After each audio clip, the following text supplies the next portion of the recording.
Hello and welcome. Thank you so much for joining us. This is Breakfast Daily here on Channel One Television.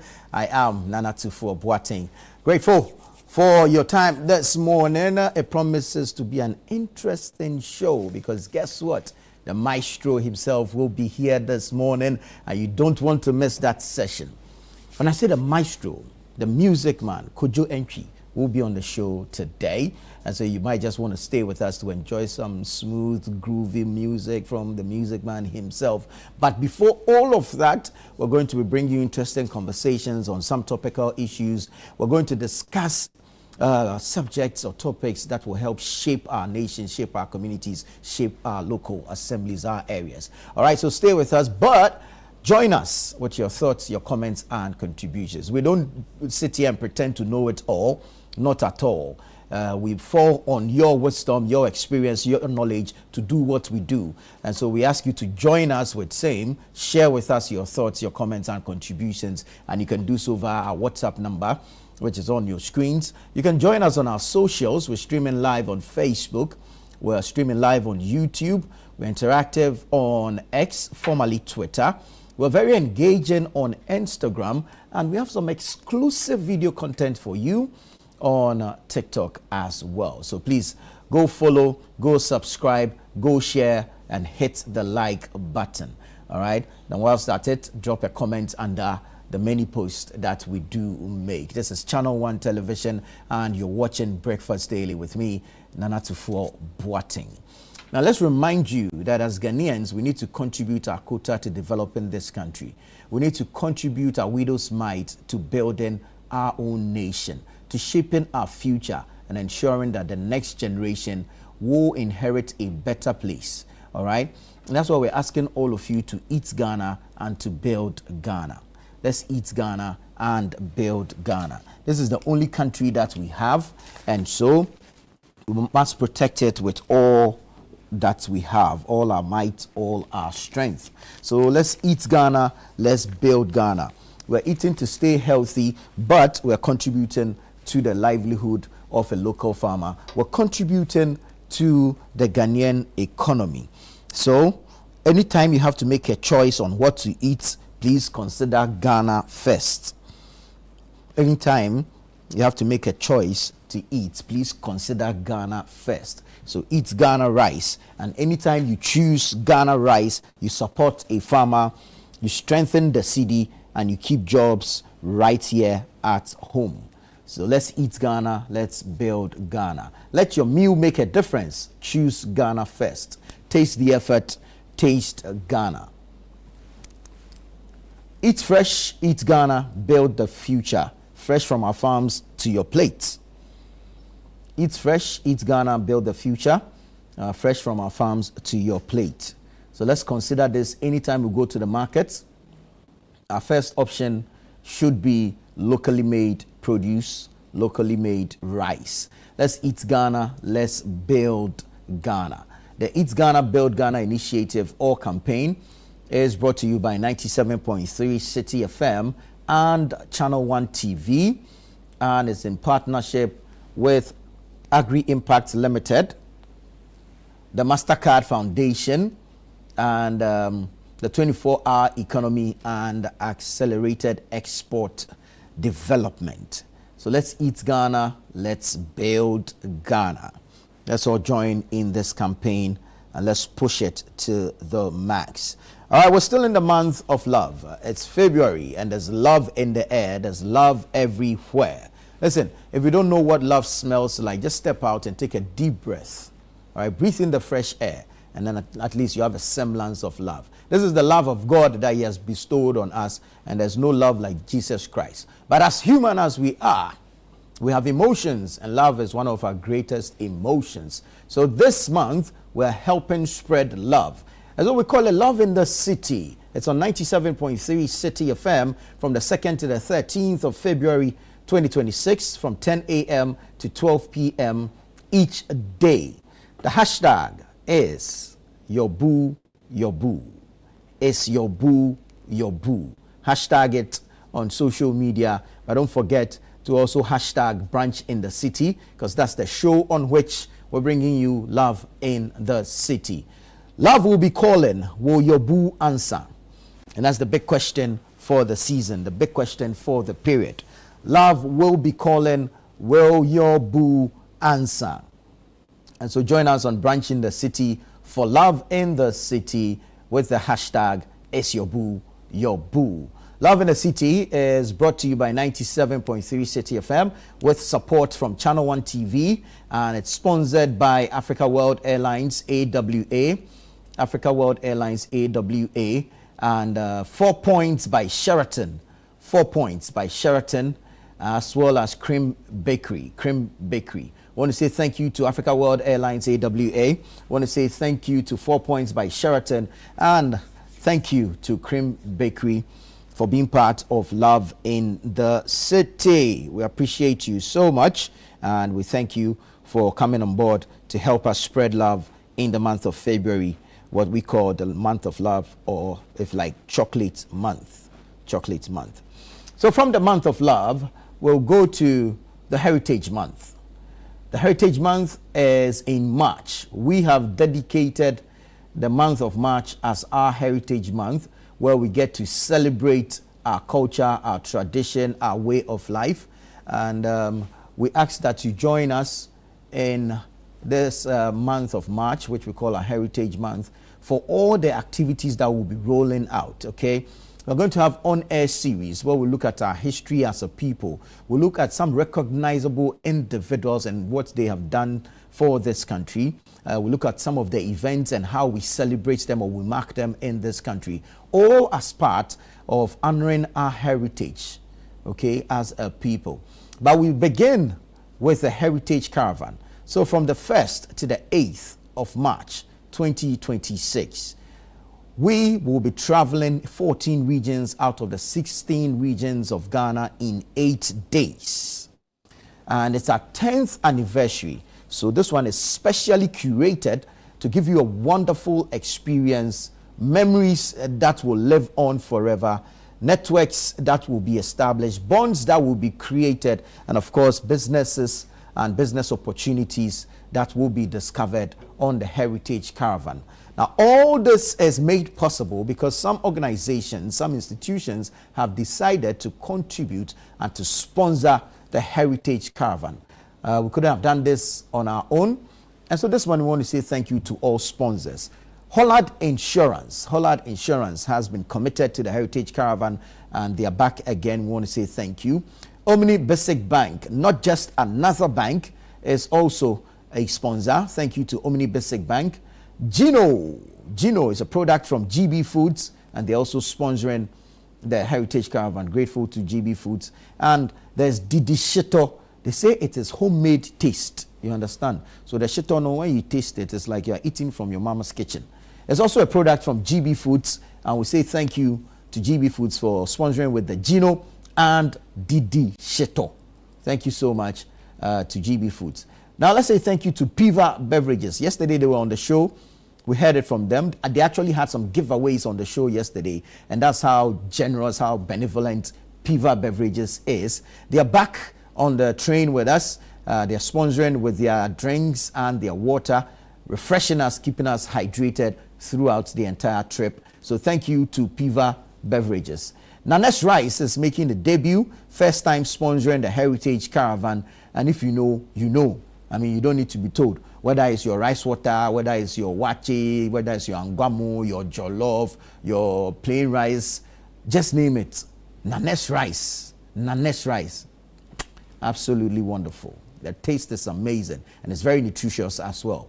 Yeah, Caveman Watches is here also for the first time on the Heritage Caravan. I want to appreciate Caveman Watches doing amazing stuff, upholding the heritage of this country, and it's for a good reason, and it makes a lot of sense that Caveman Watches will partner with us for the Heritage Caravan as our official timekeeper for the entire trip. So thank you to Caveman Watches. And of course, you know, we cannot embark on the journey without good fuel, good energy, and Goil.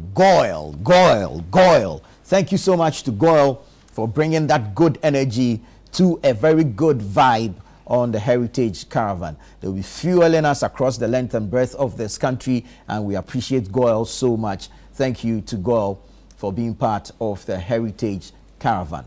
Mini-me Achumo. So if you like, you have munchies, get munchies when you are traveling, you should be looking for some mini-me Achumo. Keep it in your bag or your satchel or your man purse or whatever it is. So while on the trip, you'll be tossing them in your mouth like that and chewing on them. So that's Mini-me Achumo. Thank you so much to Mini-me Achumo for also coming on board to sponsor. Let's talk about Add Me Granite Paste. Add Me Granite Paste. Yeah, so we'll be doing some breakfast here and there at the various hotels. So you need some granite paste to box the bread and your biscuits and then enjoy. Thank you to Add Me Granite Paste. We appreciate you. And then, of course, when you are doing your katinkwine, you don't katinkwine. Katinkwine will meet you solid. Go and look for Add Me Granite Paste and you would enjoy. All right.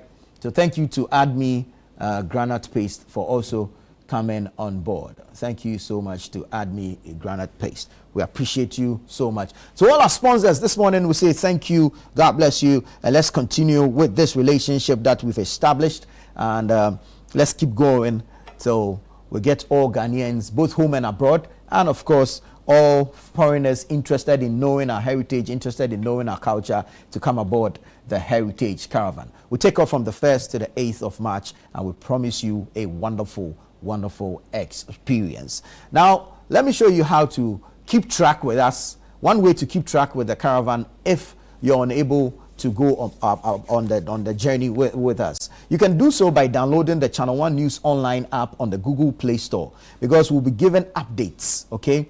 Updates in the form of news on the app. So go to the Google Play Store and download the Channel One News app. It's where you have all the relevant, factual, accurate, timely information packaged in the form of news.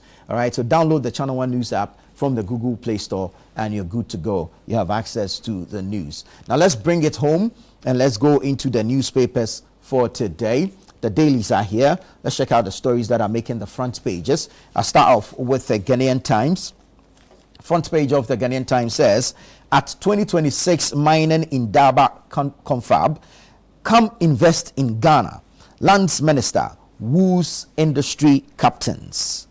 Come invest in Ghana. Lands Minister woos industry captains at 2026 mining in Daba confab. GTA CEO cautions hospitality operators against unlawful service charges. GTA, that's the Ghana Tourism Authority CEO, cautions hospitality operators against unlawful service charges. All right, that's Mrs. Marilyn Mamiefua Huajetu speaking there. And when we go to the Upper West region, cerebrospinal meningitis, CSM, kills 2. CSM kills 2 in Upper West region. President Mahama says, restore Ghana's economic credibility. Restore Ghana's economic credibility. President Task Advisory Group.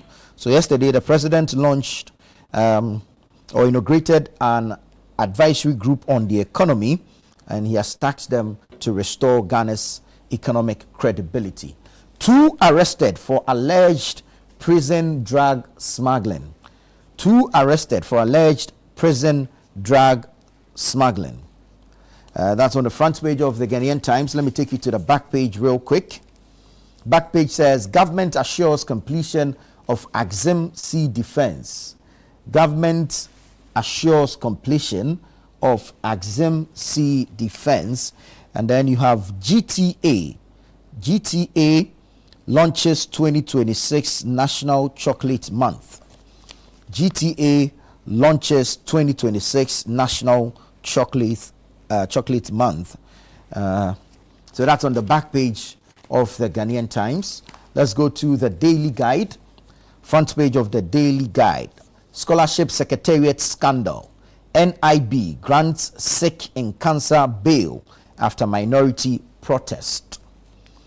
Scholarship Secretariat scandal. NIB grants sick in cancer bail after minority protest. SkyTrain mentioned in several board meetings. That's according to a witness.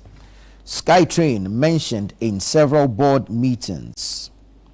Lawyer charged for defrauding US-based nurse. Oh, lawyer pa.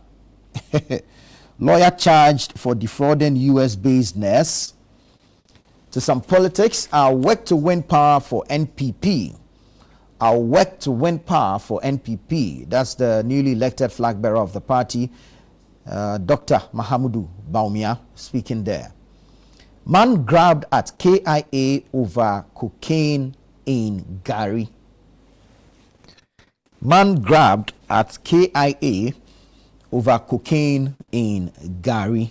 You people are doing a lot.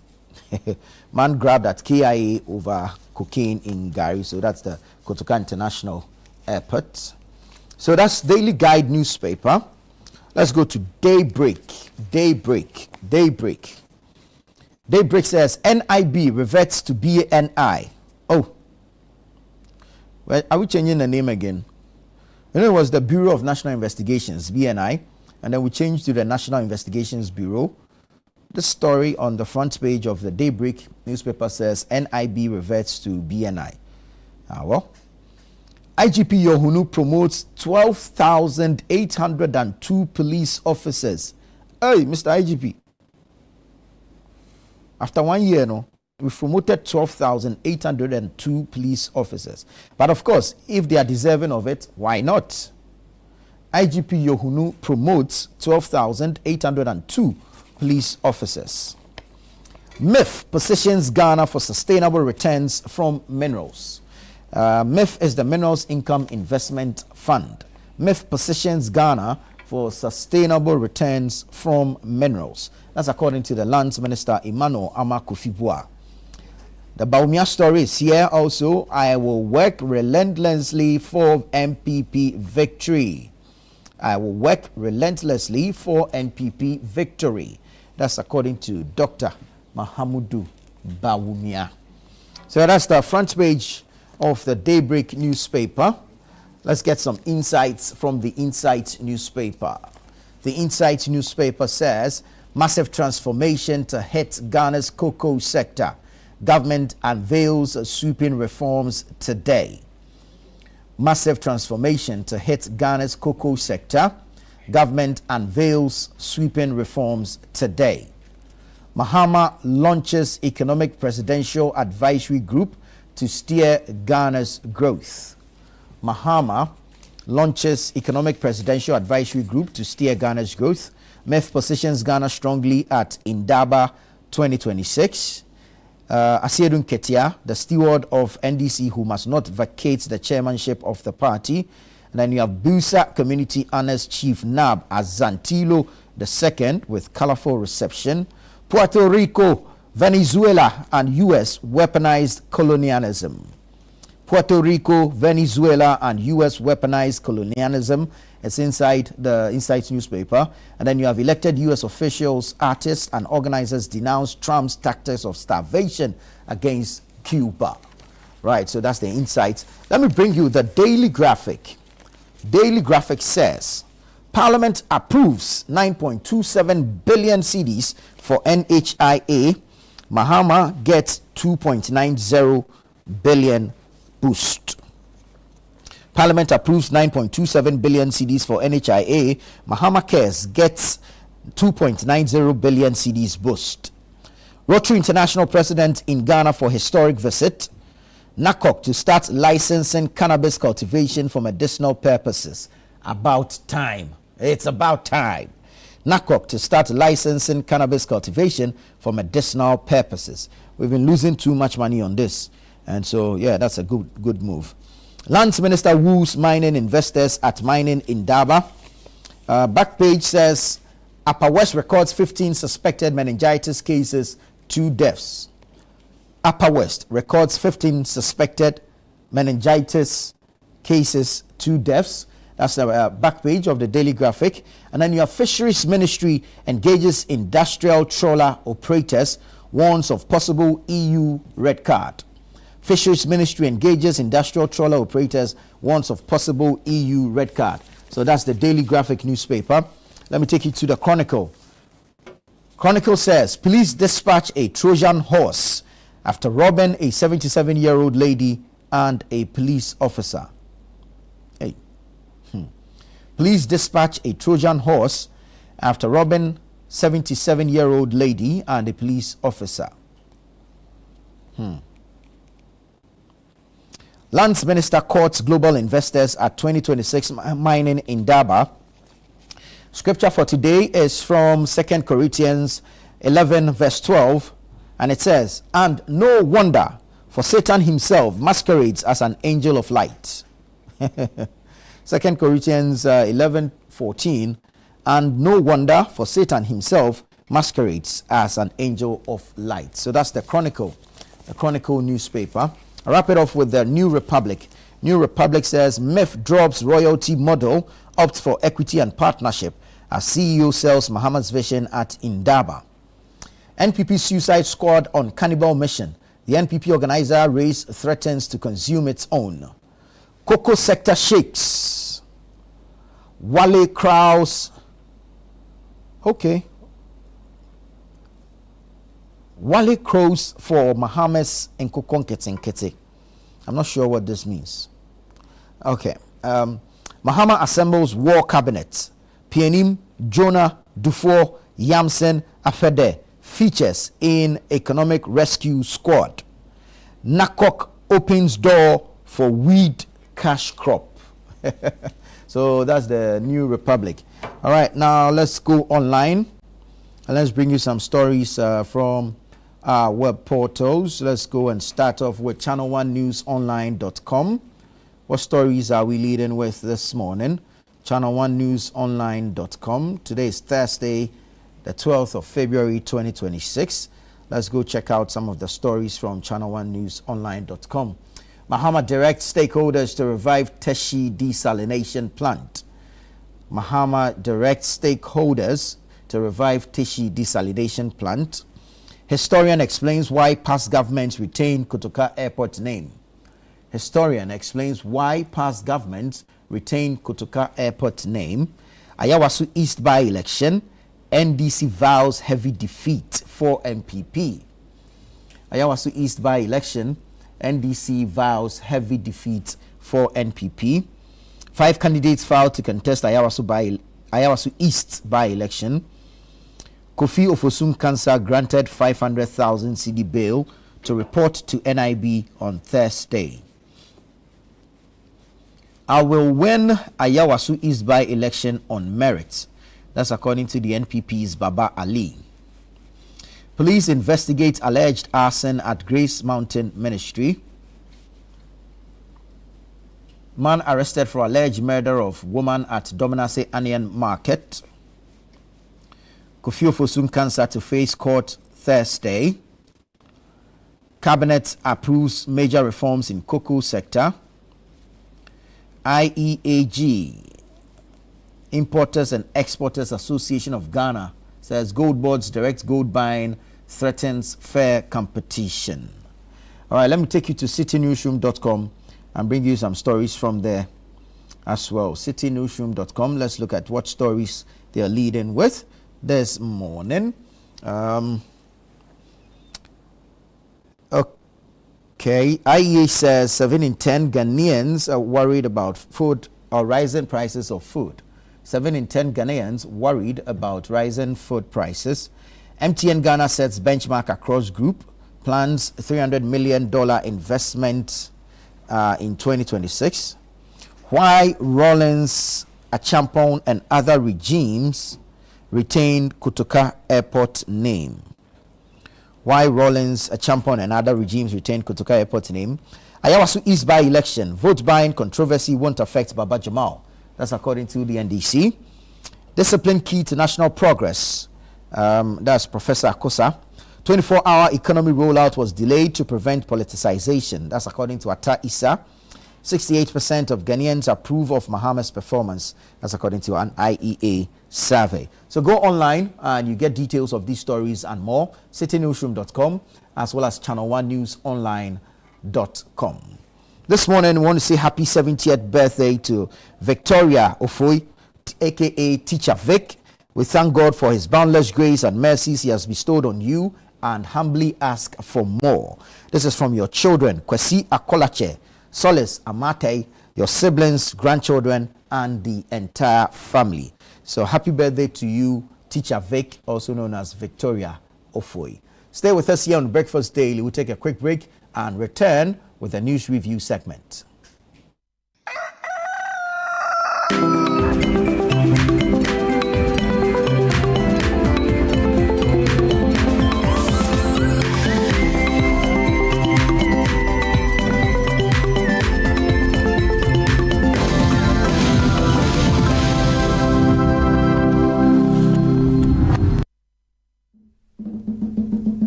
Go Ghana. This much, we don't just remember where we're from, we celebrate who we are.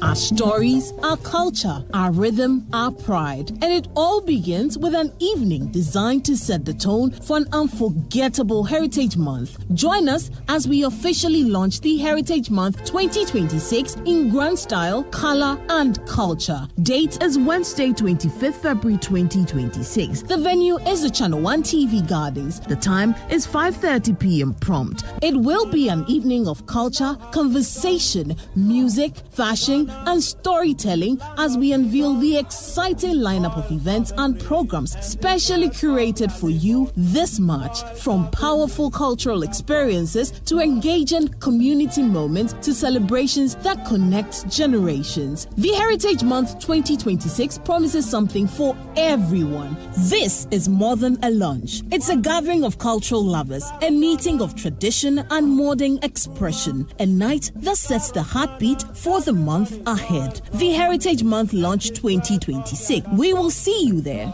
This event is strictly by invitation.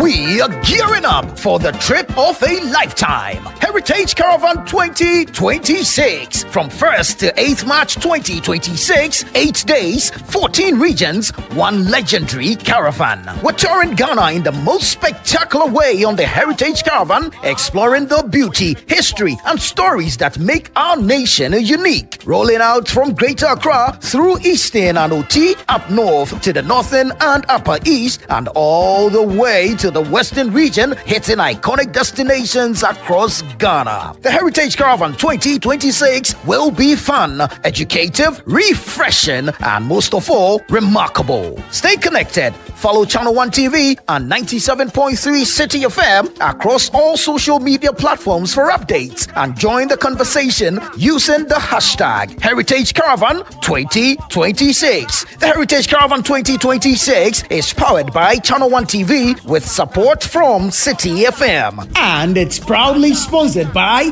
Holland Insurance, Piva Beverages, Omni Basic Bank, Caveman Watches, Gino, Didi Shito, Goyle, Minimi Achumo, and Admi Granite Paste. And it's supported by Nanes Rice. Heritage Caravan 2026, experience Ghana like never before.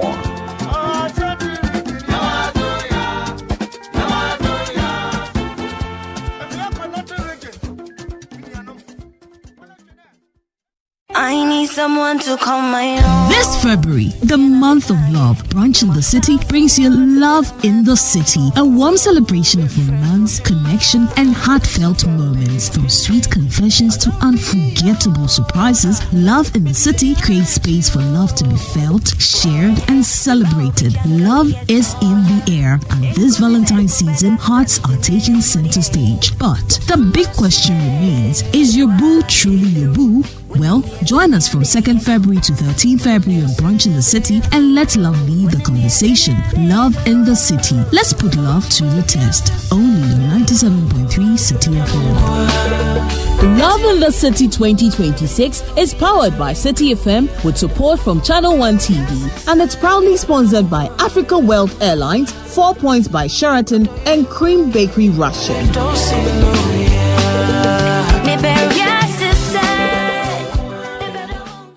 All I wanted is to be part of a real family. I thought you were kind.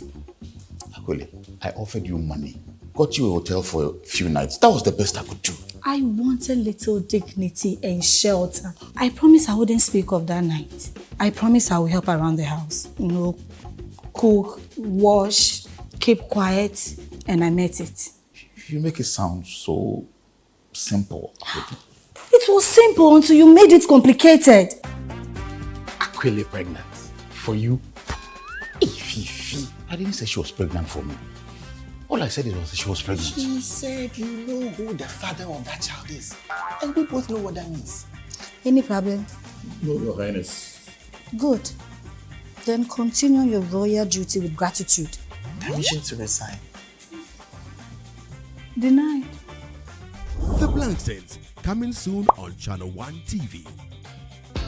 The vibe is too much.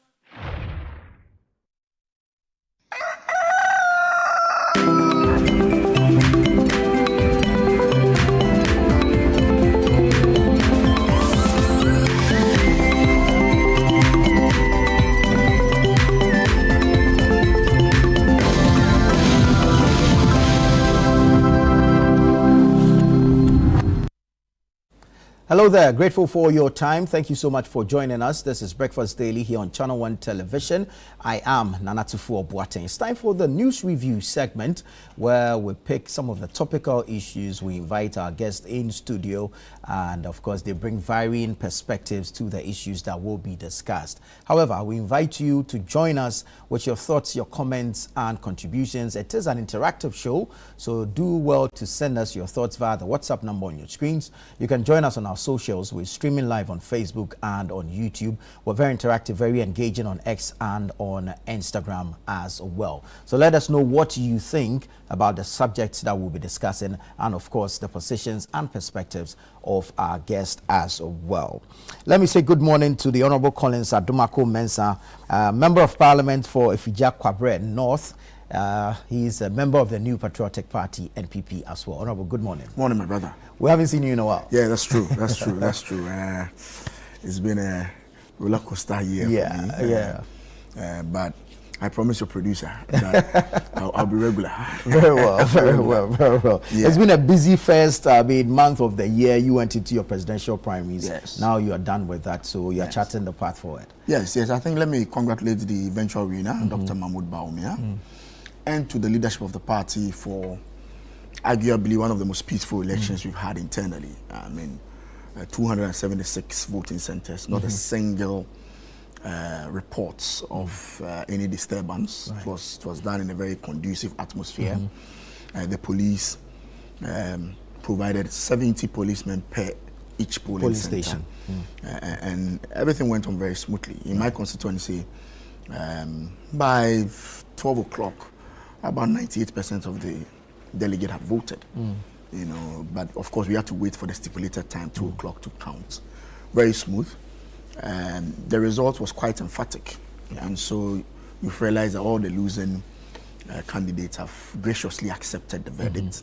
They've called to congratulate the eventual winner, and the winner, throughout his communication after his victory, has been very, very magnanimous in his victory, and has called on everybody to join hands with him. Indeed. As he charts a path for a great battle ahead in 2028.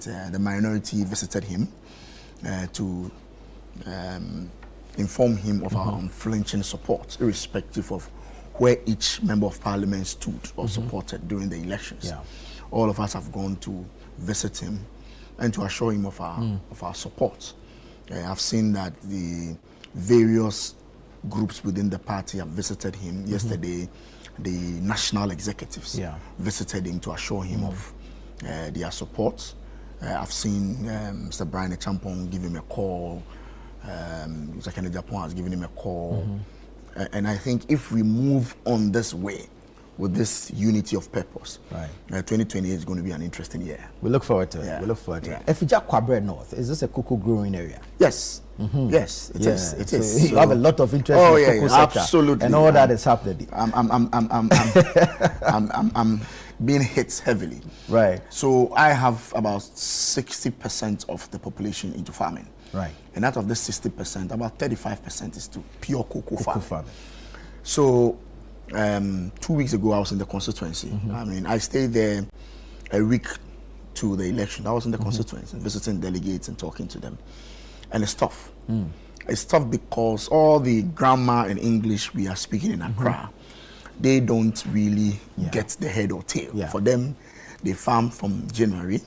Their plan is that by September. October, when the season is opened, their crops or their beans will be ready, cocoa beans will be ready. And normally the process is that when it is ready, the cocoa buying companies come in, they buy them, they get paid instantly.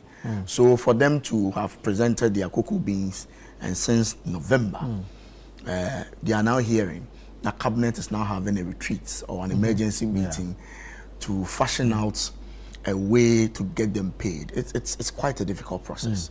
And some of them, that is their livelihood. That is what they do for a living. They farm for a living. And it's difficult. I mean, when I visit them and they interact with you, this Christmas was a very dry Christmas for them. Wow. Yes, and that's a reality. And I've heard the officials from Cocoa Board, government, explain what the situation is. Yes, some of the explanation, it makes sense. Some of them, but the cocoa farmer in Afijakwa North, Tetrim, Painting, Pampetia, Patasi, Bomai, Edukuro, who walks 10-20 miles a day to farm. This whole rhetoric of we are now trying to fashion out a way to pay you, prices on the market is down, you know, it's a challenge. I mean, they were told that the ex-World government, Nana Dankwa Akufo-Addo government, was shortchanging them, and that they had to have received more than the 3,100 that they were receiving. I mean, it was a huge campaign promise. And the key, 6,000. The key proponent of that kind of rendition, they are now in top positions. My very good friend, Dr. Ato Forsen, finance minister now. The Cocoa Board now is under finance ministry. He was the lead, rallies in parliament, saying that on the basis of the calculation they've done, farmers should be receiving about 6,000 Ghana cedis. And it's some farmers voted on the basis of that promise. You know, because from 3,001 to 6,000, that's a huge jump, you know. So the first disappointment was that they were told that no, we can't get to 6,000. We can only get you to 3,240 something. Then subsequently, they added 400 Ghana cedis to them. So even the 6,000, they could not even hit 4,000. They were hovering around 3,645 or so. And they quietly took that pain, you know, that disappointment, only for them to be told once again that even the 3,645, we can't get money to even give to you. That is even a double agony for them. And I think I'm happy government has finally gone to a very emergency cabinet meeting. We are being told that the finance minister will be rolling out some measures today through a press conference. So we are waiting to listen and hear what the finance minister will say. And as I go to my constituency this weekend, based on what the finance minister will say, I'll go back and inform them that this is what the finance minister is saying, and then I'll see their reaction. But for them, bottom line is that by now they expect that they be paid for the work they've done. Some of them, they've already given the products, and they've been given some checks that please hold on, we'll pay you when money comes. And it's become a nine-day wonder. Unfortunately, some, even now when you go with your cocoa bean, they tell you, take it back and go and put it down. Because there's no money There's no money. So they don't want the buyers don't want any kind of pressure, you know. So they tell you that keep it for some time. I'm not too sure. I'm not a cocoa finance person in terms of its dynamics. I'm not too sure what this will mean for smuggling and to other neighboring countries, what that will mean, you know. So I think government should act quickly. I think the emergency meeting came in too late. It's too late. I mean, from November, December, January, I think this emergency meeting should have been held a long time ago, and to at least reduce the plight of the cocoa farmer. But yes, be that it may, we've been told that the meeting has been held, and let's hope and wait patiently for the reforms that the finance minister intends to roll out today. But the farmers do know that the price basically is hinged on international market prices. When you are in Accra and you're making this kind of debate, it's quite interesting. Yes, we can talk about finance, economics, and everything. What the farmers know is that they were told that the 3,100 that Nana Dankwa Akufo-Addo was giving them was just too low. And that when we come, based on all the permutations that you are talking about, international price and everything, they will be giving 6,000. I'm sure when they were promising the 6,000, those who were promising that 6,000 were very clear in their mind about the economics of pricing. Based on the international market price, then? I'm saying they were very clear in their mind, but they know that the market price fluctuates. They know. But they were promising them that when we come, we'll give you 6,000. Knowing very well that you can promise somebody 6,000 today, but by January, based on the international market, things can change. But you are giving them that assurance and trying to create the impression that this government is not treating you fairly. So when you come and you're unable to meet the 6,000, at least just pay me the 3,650 something that you're talking about. Even that has become a challenge. And that is their worry. So even people are now even talking about reduction in the price based on the current market price. I listened to the CEO, my very good friend, on City, Dr. and he explained that as of today, if they buy at that same price of 6,000 something, they'll be making a loss. True. So some are even calling for a reduction of that price. Well, I don't know the political implication of that particular directive. That will be suicidal, especially when the 6,000 was not fulfilled, and even the 3,600, you want to reduce it further. Well, I don't know how the farmers are going to take it. But the bottom line, it's an indication that politicians must be circumspect in our language when we are seeking power from the people, because as time goes on, the people will begin to decipher or to separate the chaff from the reality, and it's dawning on them now, dawning on all of us. And it's not just dawning on them.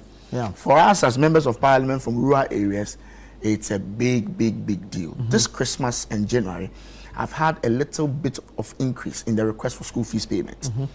And normally in December, January, because of the cocoa season, most of the cocoa farmers have some liquidity, with them. So they because normally make sales around September, November. Yes. So you realize that they don't really come to members of parliament for school fees requests and all those things. But this time around, it has gone up a little bit. That should tell you that they are really feeling the heat. So I'm happy the emergency meeting has started, has come on. We are told that the finance minister will be rolling out some measures, sweeping reforms today. I think we will keep an eye on that and hope that the reforms will bring some respite to the ordinary cocoa farmer in my constituency. I'm happy you touched on the issue of politics, because I feel the politicization of our cocoa sector is one of the biggest challenges we are facing now. Are we able to decouple the two, take away the politics, and be able to communicate the actuals, the reality to the cocoa farmers, so they understand the situations, the debt currently sitting at Cocoa Board, if you like, the impact of our current forex on the revenues of Cocoa Board, and how it impacts the buying and selling of cocoa beans, especially from the farmers. So at what point do you want us to start this discussion? I think it's better late than never. Oh, it's a good discussion. I like the way you are trying to change. Because we need to change that narrative. The politicization of our economy is killing us. Oh, so now you don't want me to put a little pressure on me about the 6,000 You just mentioned that you had a slight increase in demands for financial assistance from your constituents. Yes, but that's what NI told us. NI and his people. They said 6,000. At the time, they knew about the debt in Cocoa Board, but they were still promising 6,000. So if today the 6,000 has not come up, they rather should come apologize to the Ghanaian people, and then they go back to the discussion that you want us to have, to be open and candid about issues. Then no problem. I don't have any problem with that. But if you promise, you have to fulfill it. Yes, we told my people. I've gone to my people to tell them that me and his colleagues said we'll give them 6,000. Already they say 4,000. The 3,600 is not even coming. So let's see how it goes. But I buy into the narrative that you are bringing, the new perspective that if we could decouple politics from the real issues. It's just like fuel prices. We play politics with it all the time. Yeah. But we know that we don't determine the market's forces in determining the prices of petrol. So I'm all for it. If for now, we the politicians have realized that we cannot continue on the same path of politicizing issues where we don't have too much control. It's well and good for all of us. Very honorable, thank you. Let's say good morning to the Honorable Nilante van der Poy. Good morning, very well, thank you. Very well, thank you. I mean, the shots were thrown at you before you sat down. So let's just bring you straight into the conversations. The cocoa sector, the challenges for the ordinary cocoa farmer. His is to produce the beans by September, offload to the licensed buyer, make his money, and go and live his life. But the situation hasn't been same for the cocoa farmer since somewhere October last year up until now. Yesterday, an emergency cabinet meeting was convened. We understand the finance minister today will announce some reforms. How should we communicate these reforms to the ordinary cocoa farmer? Because at this point, they are very agitated. Well, thank you very much. Let me say good morning to my very good brother, Collins, and to our viewers. And let me say, for the first time in this country, I think all of us are coming to the table with some clean hands when it comes to the discussions on the issue of cocoa. Cocoa has been with us for generations and will continue to live with us. I've always said that we're setting a very dangerous path for ourselves as a country because people are now cutting down, demolishing cocoa farms for mining. The mining, it will get to a time you won't have the ore in the soil anymore. But as for cocoa trees, you can plant, replant. It's a generational crop. And as such, I will wish that as a country, we even give much more priority to cocoa than the mining. I wish so. That as a country, we can say that, look, cocoa is our priority, and as such like this. But I wouldn't call it politics. I would call it mismanagement of the cocoa sector in the past. Last Saturday on this your network, we had somebody from the cocoa purchasing association and then someone, a cocoa farmer, and Franklin Kujo and Dr. Domfe and the rest. We all had a very good discussion on this topic. I've read an article that has been written by former Speaker of Parliament, Professor Aaron Micah Oquaye. Okay. And the conclusion was that we have not managed the cocoa sector very well in the past. This problem we are facing today wasn't caused yesterday. It's a problem that has built up to tomorrow.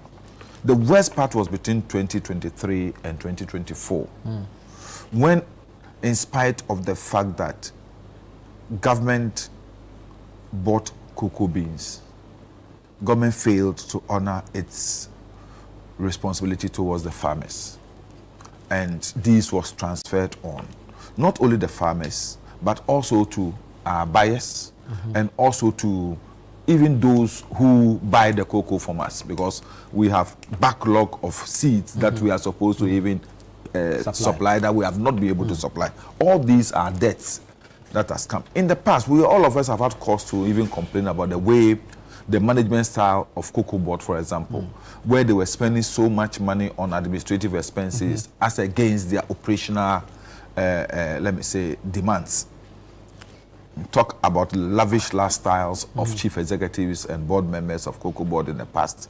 We talk about their affluence, and then we to the neglect of the ordinary cocoa farmer. So all these are problems that as a country we have counted. I think today it's dawned on us that people like me, Collins, you, everybody, should be able to support the government to chart the path that will set parameters for people who go into management of the cocoa sector.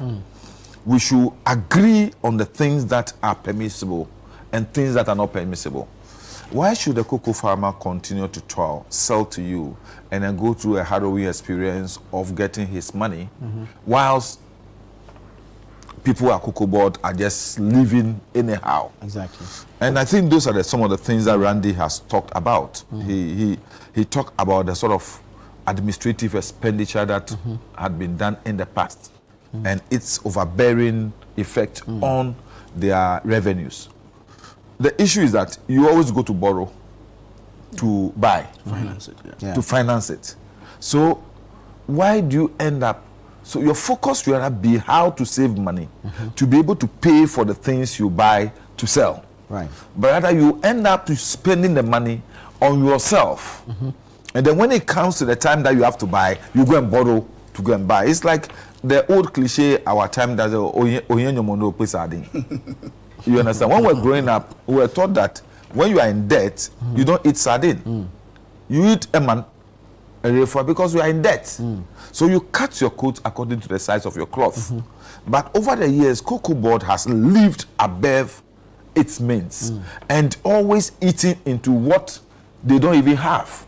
So that all the time they need. And you see, I think that it's because in the past, leadership has failed us.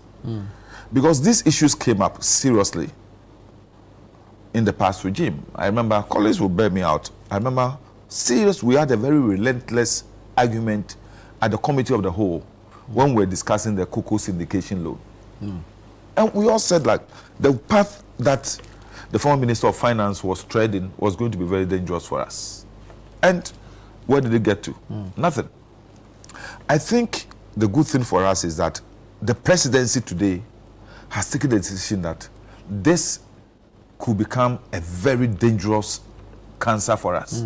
So let's painfully address the issue and let's take the difficult decisions that will salvage and save the cocoa sector in the future. I think we need support. Like my brother said, yes, somebody in the past may have trumpeted some sort of communication to the cocoa farmer, to excite the cocoa farmer. But the realities of the day today makes it impossible for the person to do what he said he would do. And it is not for us to do politics with it, because when we do politics with it, it won't change anything. At the end of it all, me and Collins, it is our constituents, the cocoa farmers, who will suffer. True. You understand? And when they suffer, who will suffer? Members of parliament, they will come to you.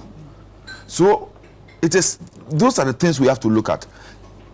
I remember Saturday, one of the cocoa farmers said that, look, they themselves, they knew that the price of cocoa in the international market has slumped. They knew that Cocoa Board was having difficulty in being able to respond to the demands of the cocoa buyers, the LBCs. They knew. So there should be that candid discussion with them. For them to say, okay, oh, we promise we're going to pay you so much, but these are the circumstances that have befallen. So will you accept this or zero? You understand? And they said they are in difficulty. And so if it comes to a situation where there have been discussion and they are convinced that, okay, fine, government is faithful, he's been candid with us, this is the situation, we accept. They would rather accept that one than to continue to wallow in the situation in which they are in today. And I thought that was a very patriotic submission from the cocoa farmer. Randy himself has come out looking at one policy direction that he's talking about, the coupling the activities of Cocoa Board from the LBCs and privatizing the sector to make it competitive, so that it's always not be. Some people have talked about, like we have in the oil industry, the price floor, so they can have that fixed price beyond which nobody, so that the local LBCs will not also be played out. I learned Cote d'Ivoire, they tried that. It affected the local ABCs because the foreign LBCs virtually took over the market. They had more financial muscle. Yes, so they took over the market and they were buying everything and played out the look. So all these things are practices that we can look at and see how we can fashion out the one that will help. One, I believe the sustainability of the cocoa sector.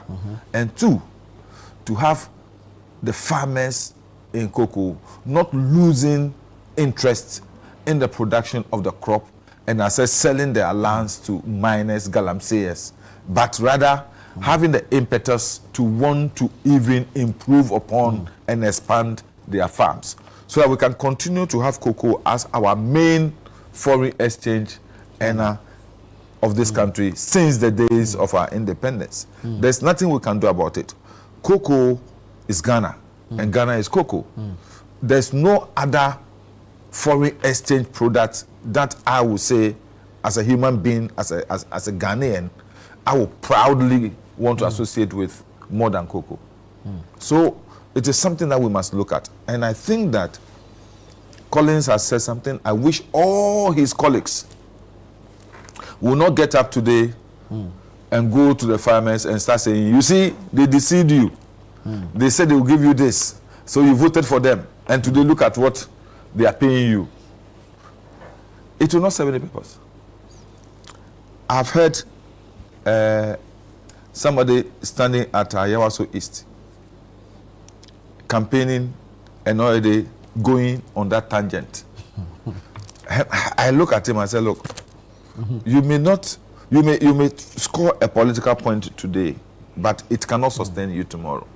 So it is something we must critically look at. And I'm happy it's not only when government takes those decisions, Parliament, Collins and his colleagues in Parliament will see how we can even craft this. I seriously think that we must look at how we can even have some laws, you understand, to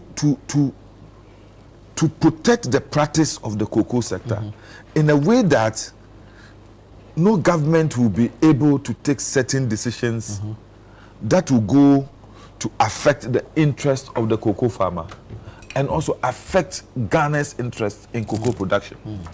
I wish we can do that. Already there are concerns about we losing out on the international markets because our pricing system makes ours higher. Yes. And so they are and then we are, into Randy other talk about it, markets. say we are unattractive now. Yeah, based on our pricing mechanism. I mean, we pay everything. Right now, market prices are about between $4,100 and $4,400. But if we put our everything, our haulage, our grading, and everything, it's about $6,000. Yeah. So it makes our pricing. So we are not competitive when it comes to pricing. And I don't know whether all of us as people will agree that government should subsidize cocoa purchases. I wouldn't agree that we should use the taxpayers' money to subsidize, and then people will sit at cocoa board and be living lavishly. You understand? It is something Randy has talked about. He said it, and I believe him. Randy said he is not gone to cocoa board because he thinks that people in the past who were there lived lavishly. He thinks that he's gone there, he's been put there to help salvage the industry. And that was what he wants to do. And I want to take that assurance from him. So I want to make sure, I want to say that when we go through this path, he as the chief executive must now address some of these inherent administrative decisions that go to make the administrators of the sector much more, let me say, beneficial than the cocoa farmer. You understand? Those who sit in Accra and manage the industry enjoy more than the farmer. I think Randy's decisions must look at a model that will make the cocoa farmer feel proud about the people who are sitting in Accra, that these are people who understand what we go through and as such are sacrificing for our interest. Honorable, what would you say to those who argue that as a government we've relegated cocoa as our biggest foreign exchange earner because we're enjoying proceeds from gold? I agree with you. I think so. I think in the past years up to today, that's why I said that if I have the opportunity, there's no way any one cocoa farm, a plot or a hectare of a cocoa farm will be destroyed for mining purposes. If I have the opportunity, no way, it will not happen. Because, as I said, the damage to our ecosystem by mining, the cost of that can never be equated with the benefits of cocoa. You understand? And cocoa, sometimes when we sit here, we talk, we're only looking at the product, the byproduct we sell. You understand? The beans we sell. But there are so many byproducts There are so many value chains that we can create to make the cocoa industry. Look, wine. Yeah. Wine. If we can develop that sector, we will not be importing wine from outside the country on our shelves. Soap, detergents, all these things are there. Yeah. We can use the cocoa husk to do black soap. You understand? Black soap and all other things. Today, black soap is one of the most attractive commodities in the Asian market. So we need to look at the integrated cocoa sector and develop it in such a way that even if you plant one tree like this, you will see the benefit of it. A colleague of mine, a former schoolmate, Dr. Ampofo at Cocoa Clinic, every day he puts on our platform the benefits of cocoa. That even when you get up every day and you eat one cocoa like this, the benefit of the health benefits of it. All these things are there. Last time we had a old boys meeting, and he brought a medical team to. A lot of us who are working, we didn't know that, look, our BPs and things. And he prescribed the this cocoa drink. He said, look, if you take this for 2 months, you don't have any problem. Wow. So there are so many benefits from cocoa. And so if I have the opportunity, I would say, look, as a country, this is a policy direction. Cocoa is our lifeblood. Cocoa is declared as a very sacred crop. No one should touch it in a manner that will disrupt or affect the production. I would definitely, because this oil or gold will finish. But planting of cocoa will never end. It's actually been established now that cocoa can grow up north. Yes. And today the price has slumped. But tomorrow the price can go up again. And two, one of the integrated things Brandy is talking about is we focusing from now going, we as a country focusing more on value addition. I was going to come to Honorable than exporting the raw beans all the time. If as a country we can do, look, Kwame Nkrumah saw this vision as far back as 1960. You understand? Why did Kwame Nkrumah build a cocoa processing factory? If today people are buying our beans, then they will produce the chocolate and then sell it back. Come in Saturday, you will see the number of chocolates that to be done. Go and see how many of those chocolates are Ghana-made chocolates. You understand? I went to a shop in Holland, Collins. The price of the chocolate made from Ghana cocoa was higher than other. The quality of cocoa is than other brands, and they've stated quality cocoa from Ghana on the chocolate. Today, people are inorganic chocolates and all those things. Every people are buying those ones. So we can as a country, if we can really develop the processing aspect of it, and then the West African market alone, it's a big place for us. Today we are establishing relationship. We have AFTA. So the whole of Africa, South Africa like this can depend on Ghana cocoa. We can listen. Whilst they are buying our cocoa, we are buying their, and that is what we should do. So we can focus on ourselves and forget about all these problems we go through every year. We have to go. Ghana government becomes so desperate, going to borrow. How can a sovereign country like us always every year going to borrow money from somewhere to buy cocoa from our own people and sell? It doesn't make sense to me. Very well. It's not. It's not something I want to pride in. You have mentioned that you are not a cocoa financing person, but these reforms that we are expecting, what kind of reforms would you want? Value addition should be key on the agenda.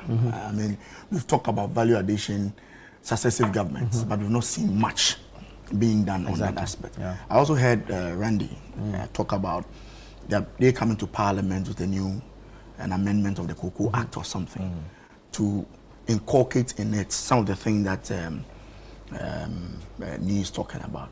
But Nee has spoken very well, and everybody watching would agree. I mean, like a Ghanaian. Unfortunately, Nee, some of the things that were said prior to the elections makes it difficult for everybody to come to terms with some of the things that you are talking about. In fact, the problem that Nee is talking about did not occur now. So those who were promising heaven knew about the problems, and they knew that it was going to be extremely difficult for you to meet all those promises on the basis of all those issues. And I was in Parliament with me. I was on the finance committee. So they come with, and the Cocoa guys are smart. They come on the last day that we are rising. They bring the around 11, 12. They bring the syndicated loan, a very tough document. You're already tired. You're already tired. They know you are unable to read the entire document, and they come to Parliament and then we move on. Certificate of urgency. It was quite interesting. All the whole system was simple. Borrow, buy, sell, borrow. It was a very simple cycle. So of course we need some reforms, and I'm happy that he talks about the expenditure. And Mr. Eric Opoku, the now Agric Minister, during his debate on the floor, he was so particular about the administrative expenditure of Cocoa Board. And now, just recently, the former PR for Cocoa Board said that Cocoa Board, and I have it here, it's still on his it's still on his Facebook page. He said, at the time when Cocoa Board is struggling to pay cocoa farmers, management has reportedly procured 4 Land Cruisers for the chief executive and his deputies, along with 110 Toyota Hilux pickups and saloon cars for directors. This goes directly to the point Neil was talking about. If the cocoa farmer in my constituency has not been paid for 4 months, for the work he's done from January to date, has not been paid, and what he hears is that 4 Land Cruisers have been procured for the chief executive, 100 and something Hilux has been procured for the district manager, who is unable to buy the cocoa from him. But we see him riding a new Toyota Absolutely. Hilux. Then it becomes difficult for me, as me is saying, for us to go back to the cocoa farmer, for us to have a very frank discussion. Exactly. That, hey, we told you that it was going to 6,000. The market has changed. As at now, if we buy at this rate, Cocoa Board is going to go off. We are all going to have problems. And if you are not careful, the industry that you play in is going to collapse. As Neil was talking about, the cocoa farmer who came on the show is now agreeing that there are challenges. However, government should come clean, tell them that, hey, this is the situation. Now we can pay you 3,004, not the 3,000 that we talk about.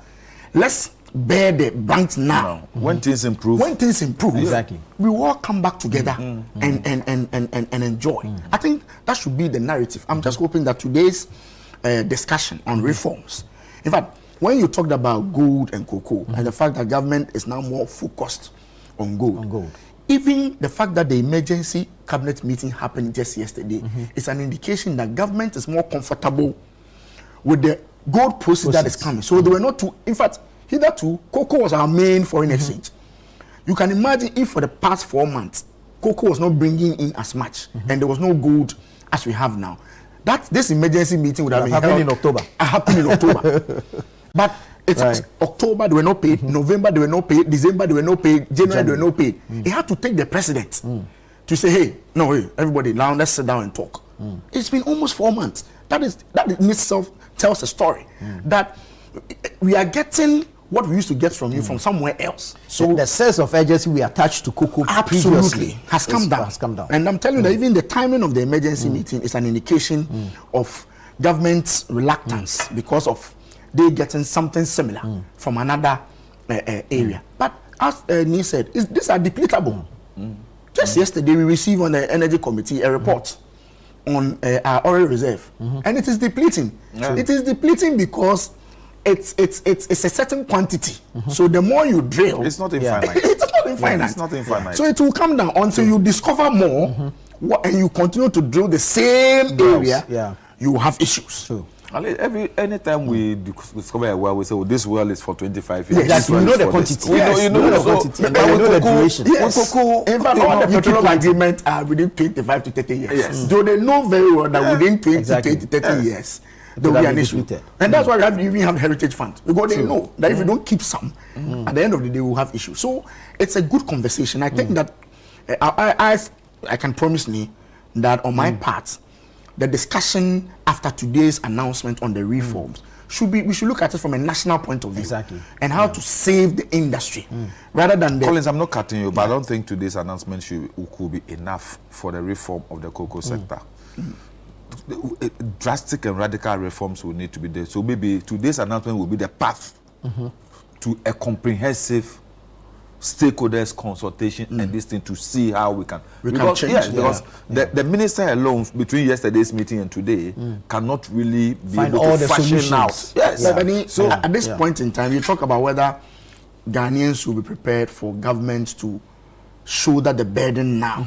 I think in the interim, that is what the minister is going to do. In the interim, to it shouldn't be to tell us what will soothe the hearts of I think in everybody. the interim, if government is able to come in to support, I'm sure there's a contingency fund. We approve funds for such emergencies. You know, if government in the interim, it's not something that they can continue because they cannot control the market all the time.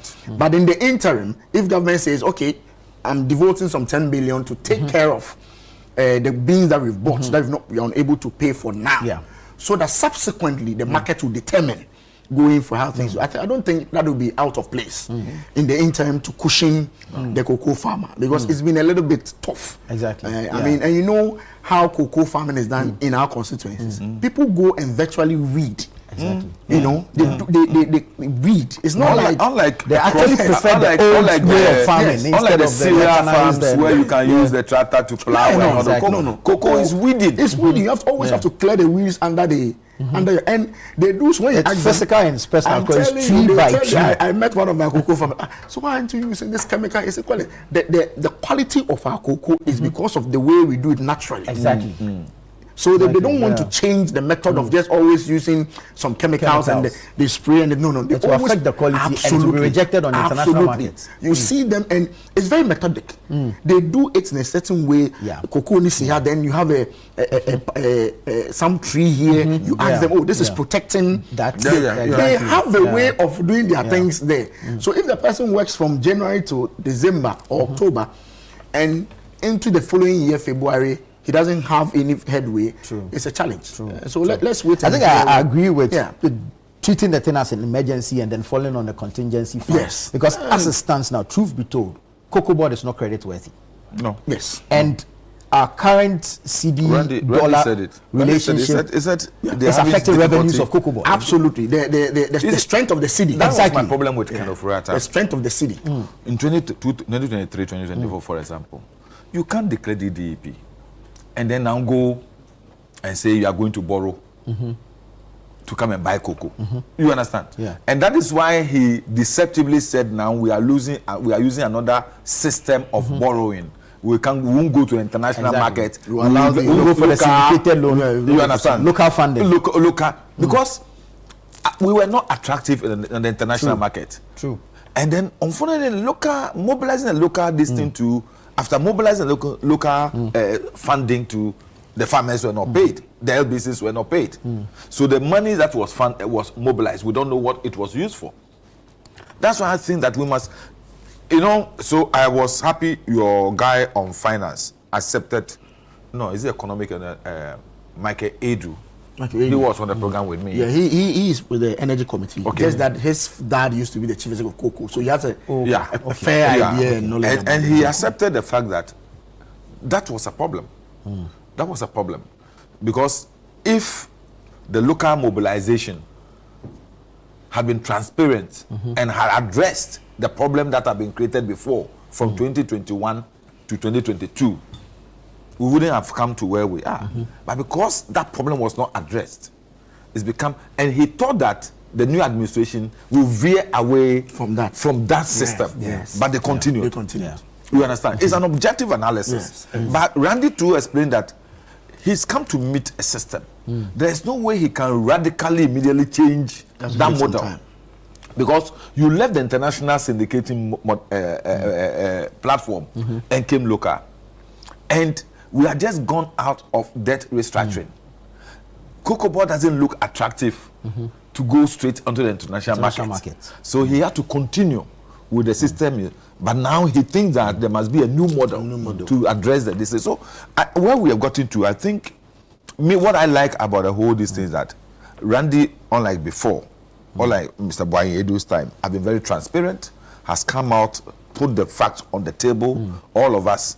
Because some time ago, Cocoa Board became a mysterious organization. That's why all this Erikopoku thing, there was no transparency. So people will speculate. People will talk. But there's something I said on Saturday, and I will repeat it.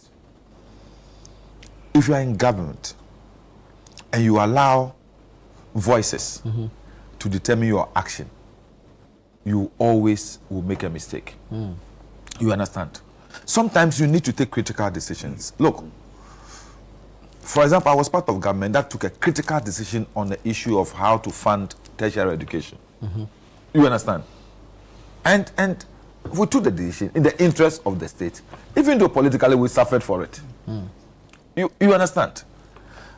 Always in governance systems across the world, governments must be ready to take wise, difficult, hard decisions that will make the economy sustainable instead of pandering, you understand, to political whims and caprices. Yeah. You understand? Because you think that Collins will make politics out of the fact that we promised we are going to pay 5,000 this and so whether country broke or not, You want to force to I want to force to do it. When in reality, I know the economy cannot sustain it. Exactly. You understand? You may achieve that political gain at that moment, but then subsequently, it will affect all of us as a country. Even a farmer who received that 5,000 may not have value because the economy will. Yes. Yeah. So it is something that all of us must learn as politicians. And young ones are Collins coming up. I wish Bawumia will consider him for running mate instead of. Are we lobbying now? Somebody else. No. I'm not saying because he's sitting here. He's a fine gentleman. He's not acerbic. He's politically savvy. He's one of the nicest persons who quite intelligent and it's a nice. I would prefer him to any other person, if you ask me, and so that he will bring that objectivity onto their political discussions, so that it will not be like fanatical politicians who only think about vote, and not about national development. Very well. And he makes an interesting point about when a new government comes, some of the decisions that we take, and this span all governments. Successive government. And the late Mills did something fantastic. I remember his own people were bashing him. When he came, he kept all the district chief executives for about 6 months. 6 months. And it was a wise decision because it was a new government. It would have been unwise to say, all of you just leave the scene. You know, it creates some imbalance. And it has happened at Cocoa Board. And I'm not talking about just this administration. Even previous administration, the experienced guys who've been doing the trading, who understand the game. He comes and the first thing is everybody. And he brings new people who are now coming to learn. And Professor Mills kept Mr. Fufi there for some time. I'm telling you, he kept a lot of the people. Almost 1 year. Yes, because the institutional. Absolutely. So you get somebody to understudy the person so that when he takes over, he's taking over. But immediately you come, this cocoa trading thing is pure finance. With you need a lot of experience when to buy. And even by the time you come in, the process would have started. Absolutely. Yes. When to put in a bid. These are people who have been doing this for a very long time. Exactly. And they even know when to put in a bid. True. So if you come and you say, everybody leave the system, I'm bringing my new team, it becomes a challenge. So it's something that going for in terms of the governance aspect, let's learn to decouple this whole technical people who understand the game. I mean, I'm on finance committee. Anytime there's a new government, the executives of Cocoa Board who come to defend their syndicated is a new group of people. You get the point? I mean, the new team that they are now going to create relationships. The new group. It's a new group that will appear before the committee. So you keep asking, where is this man? Oh, he's been that, he's been this, he's been that, he's been that. Yeah. So it's something that we have to. I think His Excellency Mills did a good job with that when he kept quite a number of the old people around, just to get the system stabilized before gradually. Then the transition will be smooth. Absolutely. Even on Saturday, that issue came up, and I was happy Michael Edu congratulated Randy that there were some people who were pushed away, but Randy acknowledging the fact that these people have expertise in the area. He brought them back. True. You understand? Very well. Very well. A few quick messages. It's really sad seeing cocoa farmers in Ghana today lamenting the delays in payments for cocoa bought by the government, especially considering the promises made by the NDC when they were in opposition. If Cocoa Board, led by Dr. Randiabe, can't resolve the concerns of cocoa farmers without escalating the issue to cabinet, then why is he in that position? I hope the cocoa farmers have learned their lessons. Aminu from Insawam sends that one. Ghana has been a major player in the global cocoa industry for decades, but relying heavily on raw cocoa exports has made the sector vulnerable to price fluctuations. I think it is time Ghana list to wake up and put your cocoa locally. Okay, you're asking that we add value to our cocoa. Very well. Prince from Elembele. Master Planner Junior says cocoa farmers have been scammed by the NDC government. In the NDC 2024 manifesto, they outlined 21 promises to the cocoa farmers, but no show. There is nothing new the finance minister will say today. He's going to continue with the promises like he did on the floor of parliament to pay them about 6,000. Today, he can't even pay them 4,000. Abai Papa Abba. Mystic Wonder Avuko inside Nsawama Duajiri says, I humbly plead with the unpaid cocoa farmers to exercise patience. The listening President John Mahama led government will pay them. The confused, disorganized MPP want to be a Catholic than the Pope on cocoa farmer issues. My regards to Eastern Regional Chairman of the NDC, Dr. Mark Oliver Kefo. Very well. Neil, let me pick your thoughts on this issue of the former NEIB boss, Kofi Ufosum Kansa, who was invited to assist in investigations regarding some allegations he made on a radio station on scholarship for sale. He's been granted 500,000 cedis bail, and he's to report back to NIB. It's NIB now. I almost went back to BNI. Well, let me say this. You remember the last time we were here, we all discussed the issue of false accusation, yes, publication of false news, and all those things. That even though all of us will not want to endorse any act that seems like muzzling people and Muslim press freedom, we also have to be responsible for the things we throw out there. One thing you must understand is that a young person like you have been made chief executive of the scholarship secretariat. Collins sitting here, I know Collins.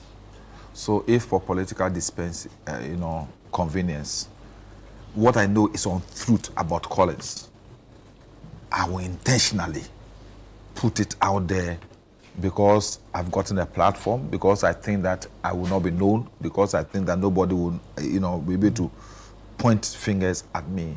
Then I must be careful. And you see, when you are also looking at the fact that as a country we have just passed a legislation that goes to, virtually penalize people who involve in these things on social media. You should have been much more this thing you see, when you make a case of corruption or somebody engaging in corruption, we all know what the scholarship secretariat has been through for the past years. There was a whole documentary, Scholarship for Sale. That's a whole nation. We decried it. We spoke against it. We even advocated that those people who were involved should be prosecuted. That has not even died down. That investigation is even not complete. So when you come out to accuse somebody of, be sure that your facts are right. Be sure that what you are saying is true. When you are called to prove, you can prove it. But to just throw such a wild accusation and allegation out there is a bit irresponsible. If the facts as known to me or as they have been evident to me now are anything to go by. I'm happy he's going through the process. I think it will be fair to give him an opportunity to prove the things he has said, the things he accused Safwaje of. And if those things are true, for the president himself to call for investigation into that should tell you how serious he's taking that case.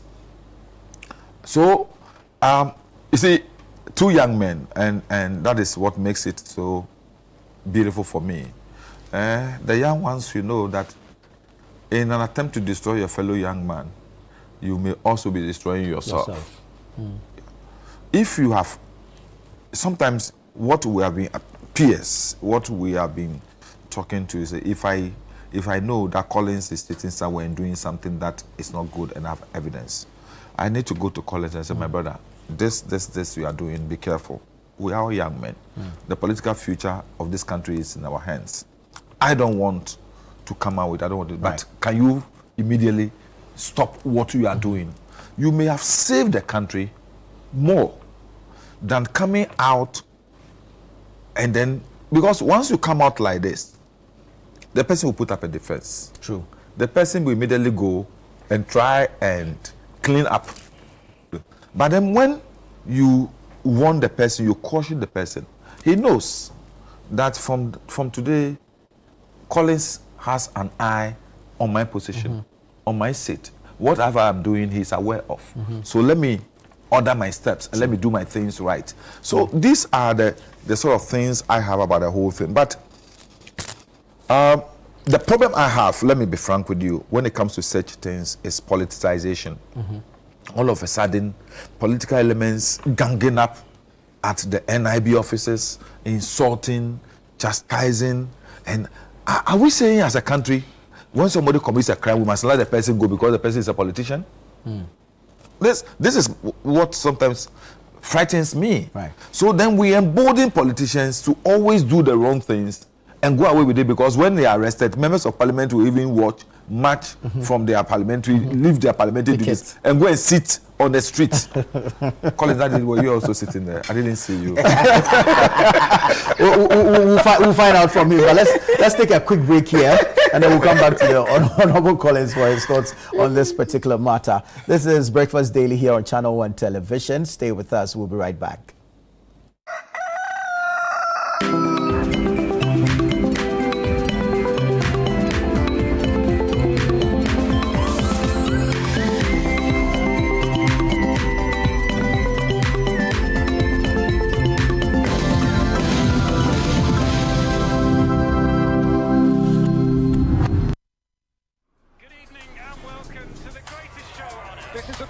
Game. They will be bubbling about this one for weeks and months to come. Let's go!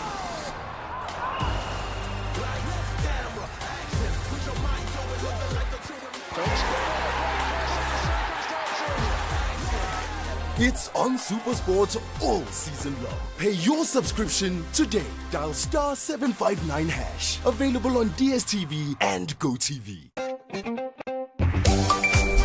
Oh, another payment through Stanbic. Smooth as always. Imagine making or collecting all payments without leaving your chair. Sounds like magic, right? Nah, it's Stanbic Pay.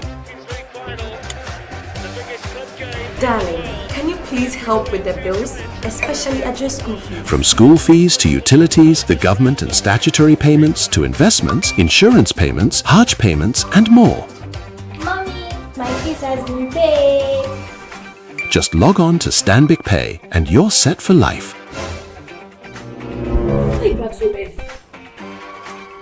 Please tell me everything has been paid.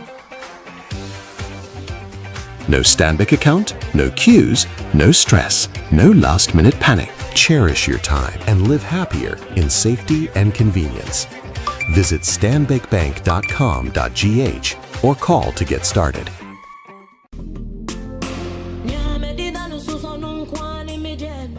This Valentine, love deserves a soundtrack. A night where hearts beat as one, where melodies speak the words you cannot say. Join us on the 21st of February for an unforgettable romantic Valentine concert, Shades of Love. Featuring soulful live performance from Aquabwa, timeless love songs, and an atmosphere made for romance. Bring your special someone or come and fall in love with the music.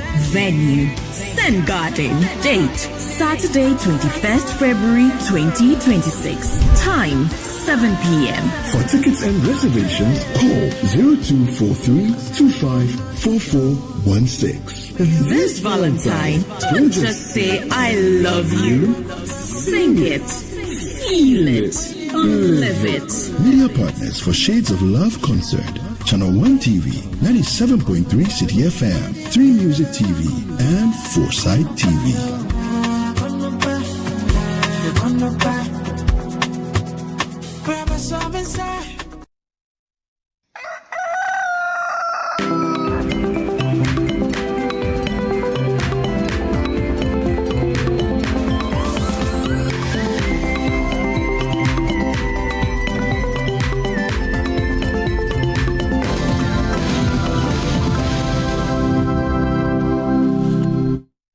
All right, welcome back. Thank you so much for staying with us. This is Breakfast Daily here on Channel 1 Television. We're having the news review segment. The conversation has moved from the cocoa sector. Now we're looking into the matter of allegations of scholarships are for sale. I'm going to the Honorable Collins for his thoughts on that. But Honorable Vanderpoy, someone is asking a question that might take you back into local government. But let's deal with this matter of Kofi Ofosun cancer, and when we are done, I'll see that question. Will cocoa scholarships even be affected by the new reforms? and cocoa roots and all that. So I was on radio with Ankwesi Pratt one day on Peace FM, and then somebody called into the program. He made some wild allegations. Oh, wow! So after the program, because he looked at me and said, Collins, I like you. Whenever you come here, never forget that we are just 5 people in this room. But whatever you say is being listened by millions of people. Millions. That struck a chord with me. Yeah. And I remember when I was getting ready to contest my first election in 2020. And I went to a very nice woman in my constituency. After bragging, doing all my political talk, she looked at me and said, Abante, but I'm promoting FM war. It's a true language to tell you that I'll vote for you. By my thumb, I'm giving it to you for a certain period. And that at the end of the day, you have to come back to justify why I should vote again. So I am extremely careful anytime I go on radio or TV to say anything. Right. Because what you say, by the time you are given an opportunity to even explain yourself, people might have interpreted it in different ways. True. And the effect of it, you may not recover. True. So when I can see me, who I used to watch as a young boy on telly, on commentary, sports, and he's been speaking for 30-something years. He's still here. If he had made some mistakes at the beginning, he wouldn't be here. He wouldn't be here today. True. So we learn from them, and it's an opportunity when we meet them like this to speak and to pick some few things. You know, my attitude towards this thing is that, listen, we are young people. We are communicators. As I sit here, we are just about 5 people here. Somebody just sent me a message. Oh, Honorable, I'm watching you from Kumasi. Oh, wow. So whatever you say may have an effect on you. My advice to young people is that let's be circumspect with whatever we say at any point in time. At any point in time. Because the system can request you to give some information on the basis of what you've said. Now, having said this, I'm looking at the circumstances with which the system wanted to correct, even if he made a mistake in speaking. Right. The circumstances the system is trying to use to correct something that, let's say, my brother Kofi may have made a mistake, and the system wants to correct it. On hindsight, or with hindsight, can the system justify exactly what went on in trying to change or correct the system? That is where the system also has to be careful. Because that system will not be around for the rest of your life. True. It can change. Somebody else can be in charge of that system.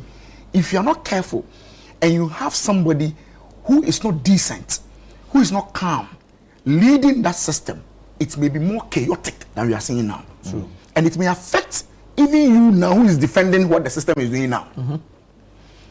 That is my small take on this. The system itself must be careful. Yeah. I mean, 4 people and more cars. Look at Kofi. If you look at Kofi, if you see him, you put him in an armored car, 4 pickups, guns, move into his house. What will his neighbors even say? What message is the system sending to Kofi's neighbors around? When they get up and they see a macho man with guns following Kofi into his house to go and do a search. Why are you searching? They say, oh, Kofi says somebody has taken a bribe. Is that why 13, 14 people are with him now? Then you bring him back to the BNI. His lawyer says, oh, his interview. They say, oh, I can't see, I don't know where Kofi is. This is a civil matter. You don't see where where is Kofi? We can't find him. His phone has been taken from him. We don't have any communication. Kofi's mother and father are old. The father is extremely sick. You can imagine what will go on when the mother hears that in the papa is 16, before Kofi. There's kind of signal you send to the family and to people around him. And that is where the politics come in, and that is where Neil was advising that we should be very careful not to politicize the issue, because Kofi is a member of my party. True. If I hear we can't find Kofi, we've been trying to reach his line. Oh, lawyer, where is Kofi? They've picked Kofi. We don't know where they've taken him to. Any political party worth a salt will try to go there to find out what is happening, because yes, even if Kofi has made a mistake, is that how the system should correct the process? But now they've charged him. I mean, officially, they say come to court. That is the process. That is the right process. Apparently, they've revised that. So yesterday they granted him bail. He's no longer being arraigned, but he's to report to NIB. So you see, so which means he has not been charged with any major offense. Publication of false news. Okay, fine. He's been charged. Okay, so publication of false news. So does that warrant 15, 14 people going to his house? Does that warrant you keeping him in custody over 24, 48 hours? Is that how the system wants to correct what he, Kofi, in the eye of the system might have done wrong? That is where the system must also watch. But of course, my advice to everybody, young politician, communicator, is that let's be circumspect. We've heard a lot of things before. We've heard things. People sometimes when I hear some of the things, hey, you are someone who came with radio. See, are you? Is everything okay with you? Is it because of politics that's why you are making this kind of statements? Are you okay with all this statement that you are making? Is it because nobody is? Sometimes the system will just say, oh, just leave him, But at a point in time, some systems will say, no, come and tell us why you are saying what you are saying. You get the point I'm making. So my advice to everybody is that let's be careful, let's be circumspect. I listen to Kofi's lawyer. He tells me that, and I listened to him. I've spoken to him personally. He said, oh, Kofi cooperated. He was first invited, he came, he was not charged, he was asked some few questions, he was asked to leave, he was subsequently asked to come back again, he came. It means that the person himself, it's not a flight risk. He's not going anywhere. He's not going to do anything to disrupt your investigations. You know, such people, you shouldn't be too hard-handed in order not for the whole situation to be seen as a political drama. You get the point I'm making. So the first advice is that let's be careful. Communicators, let's speak with some decorum. Let's take our time in making some of these comments.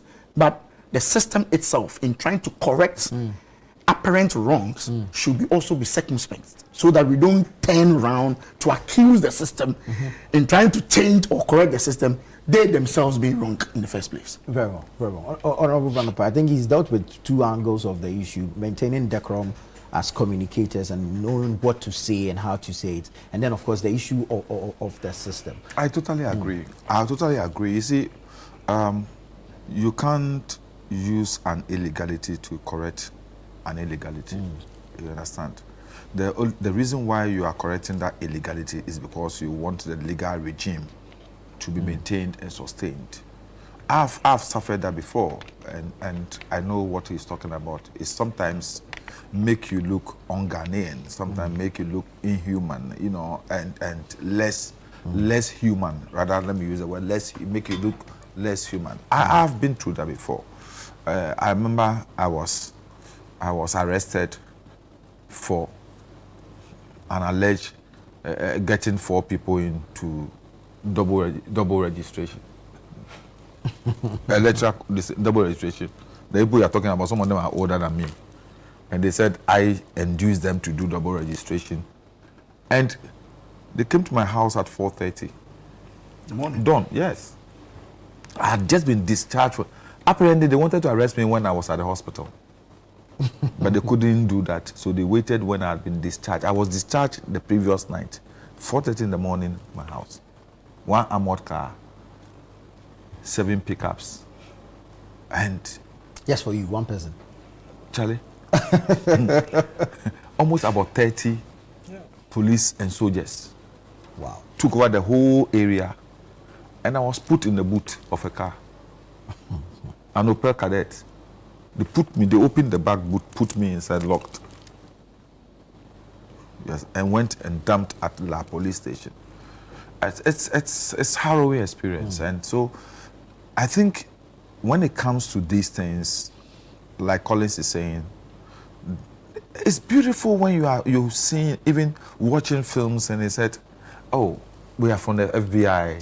We've come to invite you for this thing." And sometimes people said, "Where's your warrant?" They showed their warrant, and they sometimes they will say, "Oh, you can call your lawyer." So can I use the policeman will even give his phone for you to call your. But this place, as soon as you're arrested, your phone is taken away from you. You can't call anybody. You can't do any of these things. So I think it's an endemic problem. We tend to look at our security services as regime security instead of state security. And as I said, we use them to perpetuate and to do the things we desire, instead of using them to advance the national cause. And we must also we must know the sort of crimes that would demand an excessive use of force, and although the one that can ordinarily, the person could be invited to come. No. So it's a system. I said, growing democracy.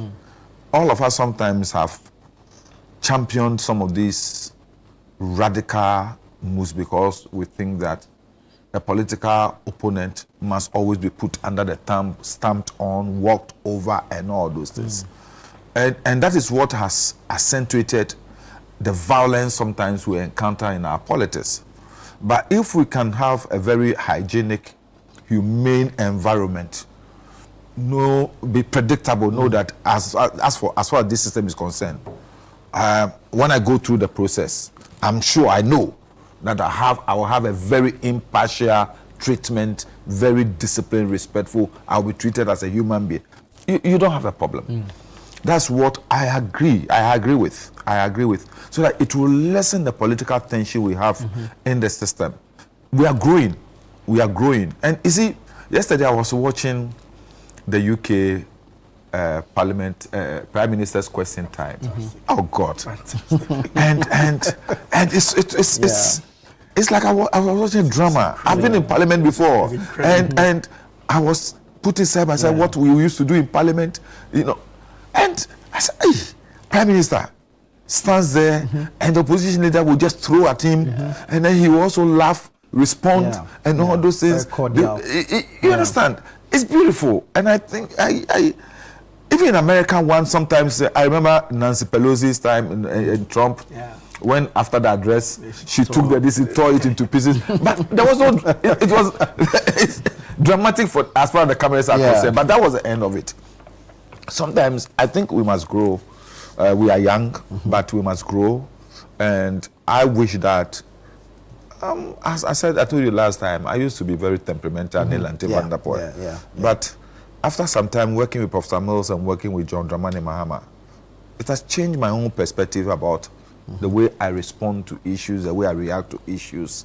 That Nilanti that sometimes will immediately not even breathe over things and react as much as you bring it. Sometimes my reaction will be, as I always say, I'll give you a return, full, package it and give it to you back. You understand? It's changed because when you become a grandfather like me, today your grandchildren are having the opportunity of reading about you on social media, knowing who you are and all those things. We should know, like he said, everything we do today will be there 10 years, 15 years. How do you want to be remembered? Very well. How do you want people, the future generation, to see you? What are the perspectives you are giving people, the opinions you are giving people about yourself? And you won't be in politics forever.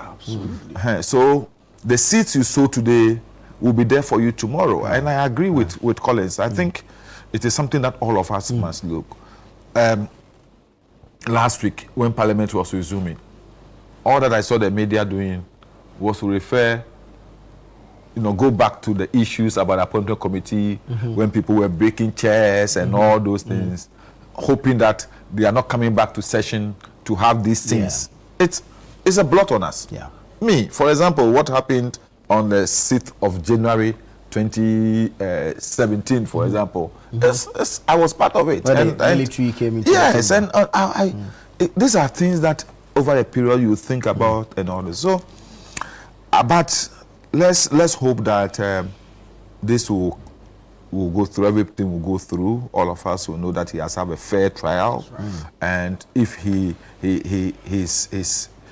alleged to have committed a crime and he has to face the music, he should face it and let it be a lesson unto others. If he's free, let him go free. But I wish that tomorrow we can see him coming up and say, oh, whatever I said it at all, but I'm sorry. Maybe I was overboard, and I wish that then we can have some rest to this issue. Very well. Let's go to Ayawaso East. There is a by-election coming up. Five persons have filed to contest, including 2 Babes.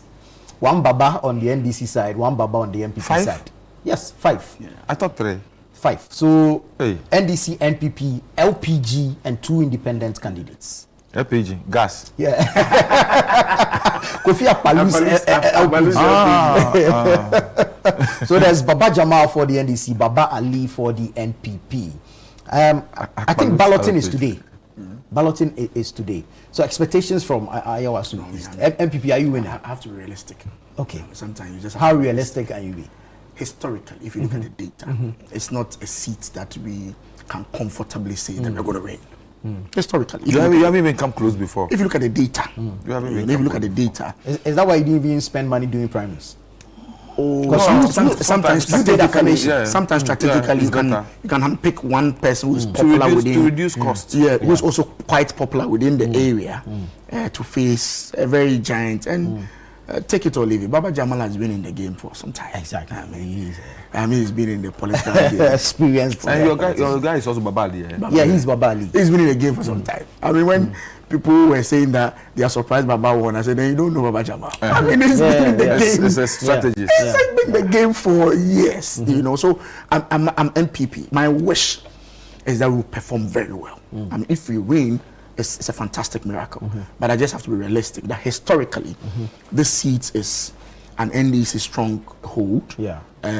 All the pundits, all the data will show that NDC is supposed to win. But sometimes data can be a little bit interesting. So you are saying that it's like by-election Malaysia. It's like by-election Malaysia.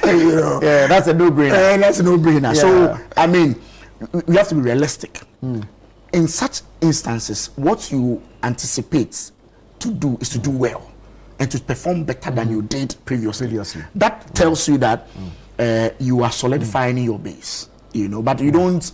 Of course, any political party will say, "Oh, I'm going to win." I don't expect the candidate to say, "I'll lose." No, the candidate will not say that. He say, "We win," but I'm sure behind the scenes, the permutations are that where we performed well last time, let's hit that area and see whether we can do even better.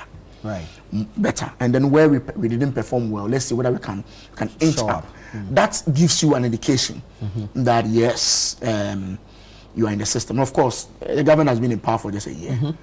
I'm not too sure their popularity has just dwindled. Whether it has come down, because the election, their primaries, obviously others will be peeved. There will be some people in the women's camp, the other candidates camp, who will say, no, Baba, why? You came from Akwetia, you are coming to... There are some people like that who will be out of frustration vote for the NPP candidate. Right. I'm not too sure there are so many in number the numbers, to turn the issue. But I expect that our candidate do well. You know, by doing well, if he wins, I think that would be the biggest miracle we've had. Very well. But he doing well is something that I'm expecting. Very well. You know, that's why I like Collins. You know, unlike people like Shaib Ahmed and unlike people like Shaib Ahmed and the rest who were John Boydu and the rest in the constituency. Even if you look at the way their campaign is going in the constituency, you can see that the interest is not there. You see, it's not a consort of constituency that you say, it's not a marginal constituency where you say it's anybody's game. It's an NDC stronghold.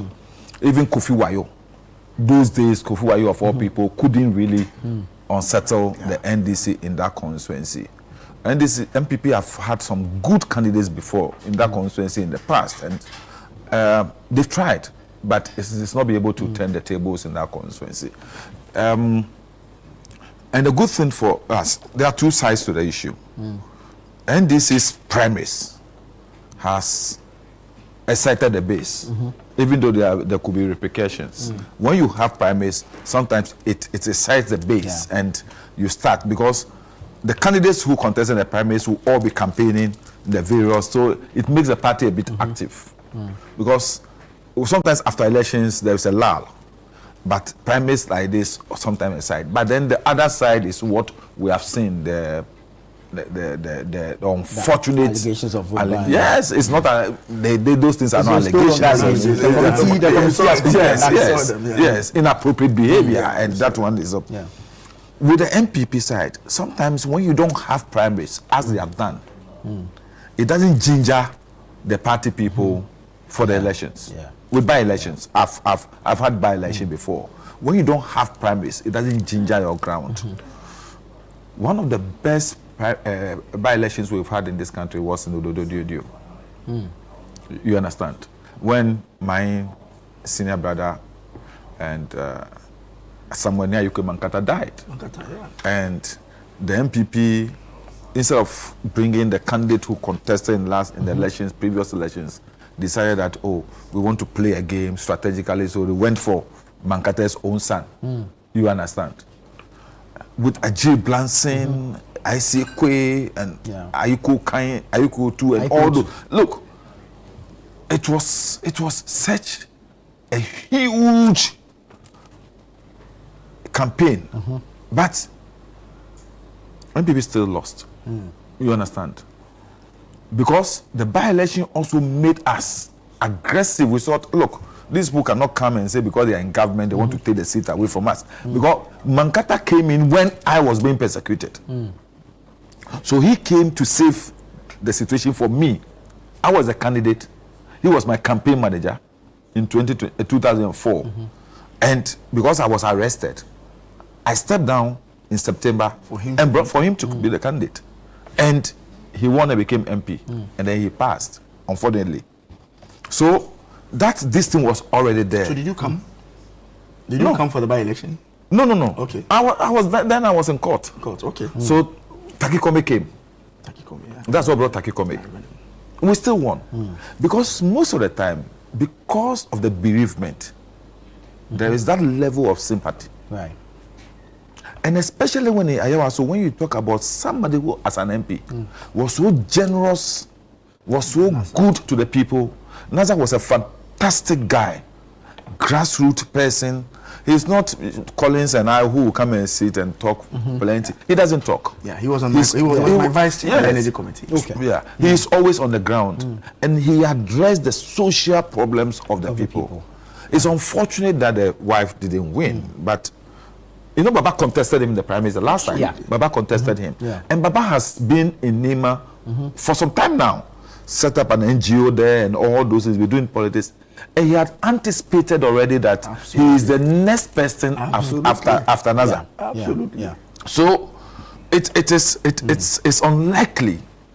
And I feel for Baba Ali. Baba Ali has been the MPP secretary there for some time. He's a very nice guy too. He's a very nice. When he meets you, Baba Ali doesn't talk politics. When he meets you, you know, I grew up in Nima too. So when he meets me, Osina Bro Yade and all those things, he's a nice guy. But I know that within his heart, he knows that this could be a political advertisement for him and not really winning the seats for future elections. And the only thing I will want us to see is having a very peaceful, incident-free by-election in Ayawaso East. Right. Because of the volatility of that area already.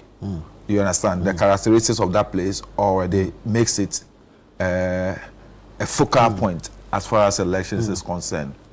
But surprisingly, you know, in all the past historically, Nima has not had any serious, Ayawaso East have had any serious political violence, even as compared to my constituency. You understand? And it's because the MPP accepts that, as for that place, whatever we do, we will not win. But we will do it because we have flipped it before. When we fight, we can get it. So that's what. So it will be a peaceful by-election, but it's good Baba Jamal is going to get the opportunity to come back to Parliament. He has a lot that he can contribute to Parliament. I heard somebody, an MPP man, say that even if he wins and go to Parliament, the majority will shun him. I don't think so. I don't think so. Baba has a lot of, let me say, contemporaries there, people that he was in Parliament with. He has friends like me, like others. If I'm no more in Parliament, how I think would it's because of the statement from the caucus, majority caucus. Yeah, but I mean, they'll grow out of that. It's always happening. Life didn't Nanado say that we mean to many independent Bianyajuma? But when someone won, he said Well, thank you so much, gentlemen. But today, a few messages for you. This one was the one I said will take you back to local government. We may not have time to respond to him, but let me just put it in here all the same. Nana, please ask me if he's aware of the story building under the high tension cables at Barrier Junction. This will be Jolu, Barrier Junction.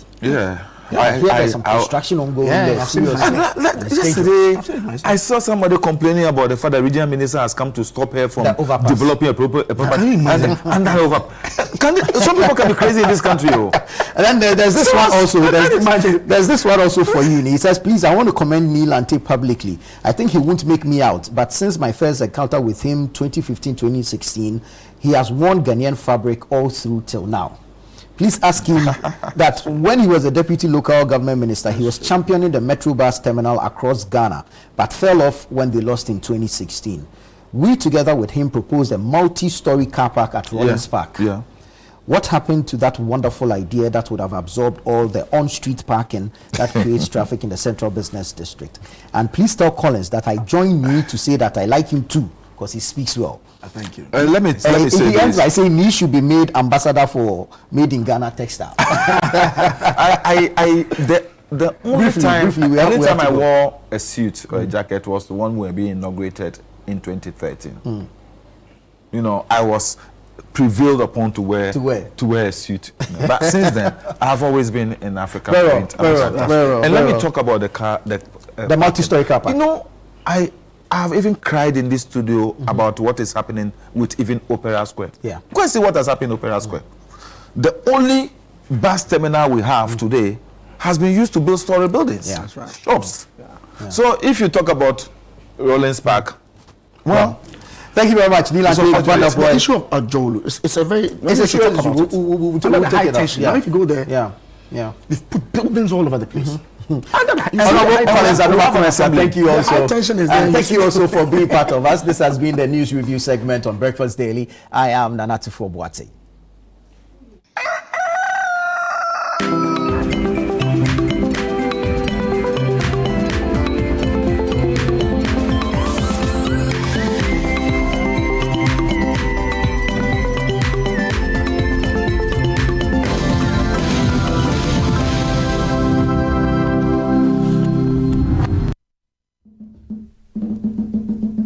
Ago Ghana. This much, we don't just remember where we're from, we celebrate who we are. Our stories, our culture, our rhythm, our pride. And it all begins with an evening designed to set the tone for an unforgettable Heritage Month. Join us as we officially launch the Heritage Month 2026 in grand style, color, and culture. Date is Wednesday, 25th February 2026. The venue is the Channel One TV Gardens. The time is 5:30 p.m. prompt. It will be an evening of culture, conversation, music, fashion, and storytelling as we unveil the exciting lineup of events and programs specially curated for you this March. From powerful cultural experiences to engaging community moments to celebrations that connect generations. The Heritage Month 2026 promises something for everyone. This is more than a lunch. It's a gathering of cultural lovers, a meeting of tradition and modern expression, a night that sets the heartbeat for the month ahead. The Heritage Month Launch 2026. We will see you there. This event is strictly by invitation.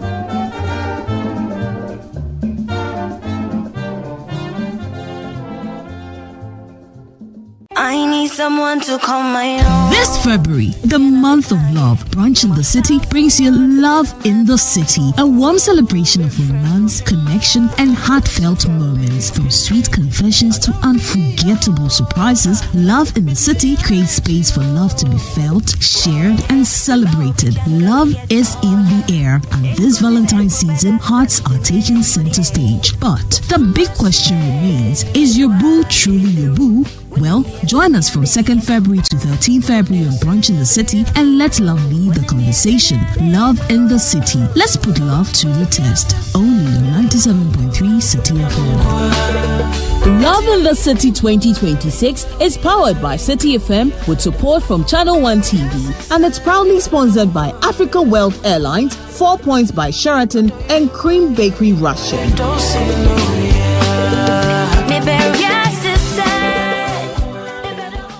Bestie, meet my lovely family.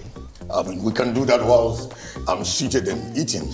Let me pray on the food before we eat. He will be here for days, and I only find out at a family dinner on the day that he arrives. Morning, family. Everything in the kitchen is actually gone. You know, in the UK, I work like a donkey, but here, I eat like a monkey. My noodles just vanished like a spirit had brunch. He finished my slightly burnt oil rice. Half a crate of eggs cannot just poof, disappear. Good morning, Lesa, have you by any chance gone to the kitchen? Madam, unless the kitchen works to me my sleep, we are there in the kitchen. If I die, wouldn't you serve food at my funeral? Hey! Heaven save us! Now what's that? Bestie. Away, Dad, I'm sure he's gone. Good morning. I thought you were gone. The Blankson family is here. The vibe is too much. Welcome to the Health Quarters Ghana, where medical science meets everyday life. Join Dr. Gideon Hassan and the irrepressible Clemento Suarez as they tackle health issues. My name is Dr. Gideon Hassan. I have with me here my co-host, Clemento Suarez. I knew how it felt anytime I started to feel the pain. Whether it is hernia, breast cancer, cataracts, or infertility, the show brings together victims to share their real life stories and experts to debunk myths. If you wear cotton supporter, and there be a pampers and a benwa or bosom. So you see, instead of it being raw egg, I done it because you know. Make a date with us every Sunday at 4 p.m. on Channel One TV. Don't forget to subscribe on YouTube and all social media platforms at Health Quarters Ghana.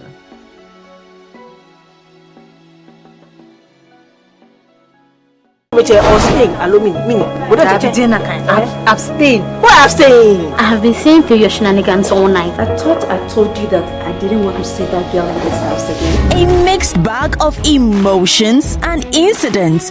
Ghanaian family and intergenerational drama. Some not so good. That boy, that womanizer. You are old enough. I would like you to man up. In other cases, not so bad. So does he see in her that he's not seeing in me? Look at me. Eugene and Aneke made their choice. You won't believe what Pam and Aneke have done to me. Watch out for So So, a brand new series from GH Media Productions. So So, Thursday at 7:30 p.m. only on Channel One TV.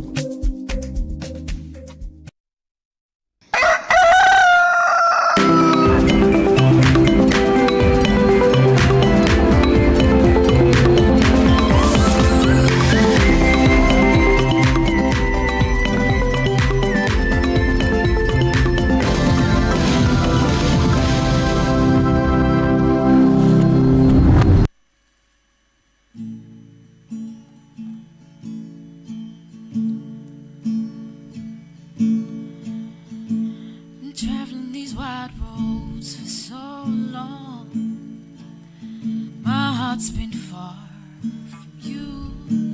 10,000 miles gone. Oh, I wanna come near and give you every part of me, but there's blood on my hands and my lips are clean.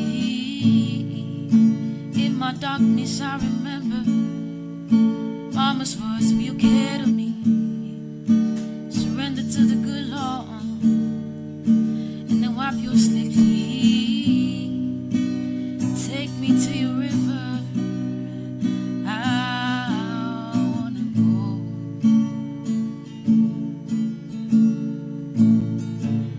I go on, take me to your river.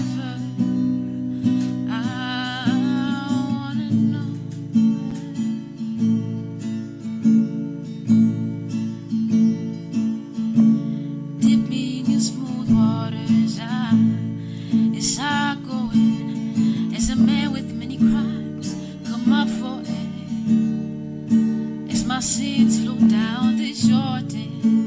Oh, I wanna come near and give you every part of me, but there's blood on my hands and my lips aren't clean. Take me to your river, I wanna go.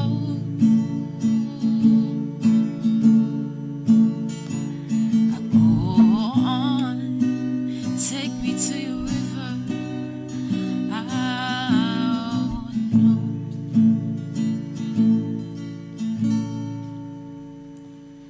I wanna go,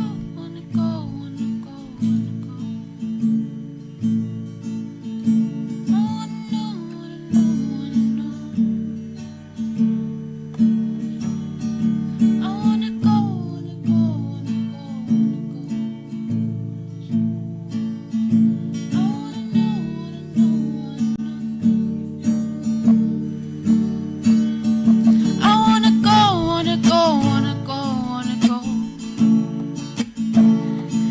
I wanna know, wanna know, wanna know. I wanna go, wanna go, wanna go, wanna go.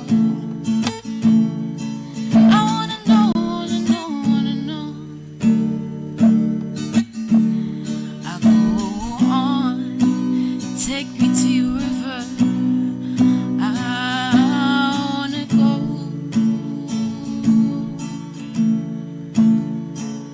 I go on, take me to your river, I wanna go.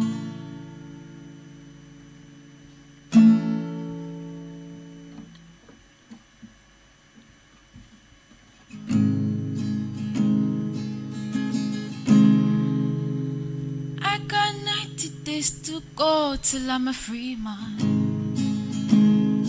but I tend to lose my mind during my free time. I'm gonna pick in my box and go into a minivan. They said this is the time of your life, you better have some fun. Many good things have been enough for me. I know the feel I must say I love my body. I met a girl, she said she wanted to tell me stories. I recently single, I am yours. He said, do you want it to shy? He said, you're enough for me, my darling. He says, not too much for me, my darling. And you gon' make me happy. And when the money comes, so when the money comes, the money comes. So when the money comes, I'm gonna do show, gonna do show, gonna do show, gonna take you anywhere you ever want to go. Gonna do show, gonna do show, gonna do show, gonna do show. And anywhere that I come to play my music back to me. Said I really, really like if you play me something new. Take me around the city. Take a walk and your boyfriend can't come too. Take me to a mini show. Tryna get out of my head and go. We no need me no more, no hear me. If it be come see me money. No kuku best, and they hear me. If me chef you, if me chef you. Do you want it to shy you? Say you enough for me, my darling. This is not too much for me, my darling. You can make me happy, and when the money comes, the money comes, the money comes, the money comes. I'm gonna do you show, gonna do you show, gonna do you show, gonna take you anywhere you ever want to go. Gonna do you show, gonna do you show, gonna do you show, gonna do you show. Show me chef you, show me chef, show me chef you, show me chef, show me chef you, show me chef.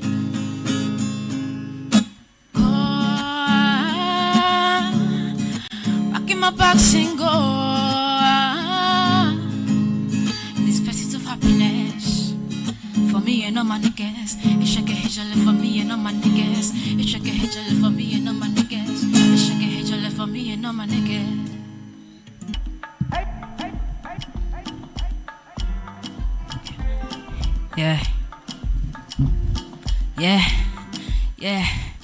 Yeah. This world's a big place. I want to fly to so many cities. So this is my proposal to you. If you want to join me, maybe stay at home person. Always indoors watching movies. In comfort, in bed. You know the boring give you. You know one step out, two. We could take flight, go to Accra or Zanzibar.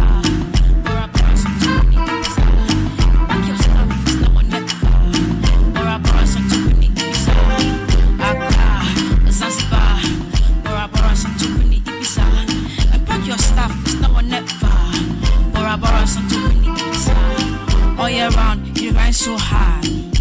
Always one out from a long day. Headache, back pain. You know be stressful, give you. You know until plus me poo. I know talk said about or a club or a restaurant. We could take flight, go to Accra or Zanzibar. Bora Santorini, Ibiza. Pack your stuff, no one never. Bora Santorini, Ibiza. Accra or Zanzibar. Bora Santorini, Ibiza. Pack your stuff, no one never. Bora Santorini, Ibiza. Tell me why they want you for house when the whole universe want you explore. Make you no worry about the mullah. I got you now and forever. So tell your mom and dad they take flight plus me. That they won't forget all the worries of life. That they won't take flight go to Accra or Zanzibar. Bora Santorini, Ibiza. And pack your stuff, stop on never. Bora Santorini, Ibiza. Accra or Zanzibar. Bora Santorini, Ibiza. Pack your stuff, stop on never. Bora Santorini, Ibiza. Accra, Zanzibar. Bora Santorini, Ibiza. Pack your stuff, stop on never. Bora Santorini. Mackay.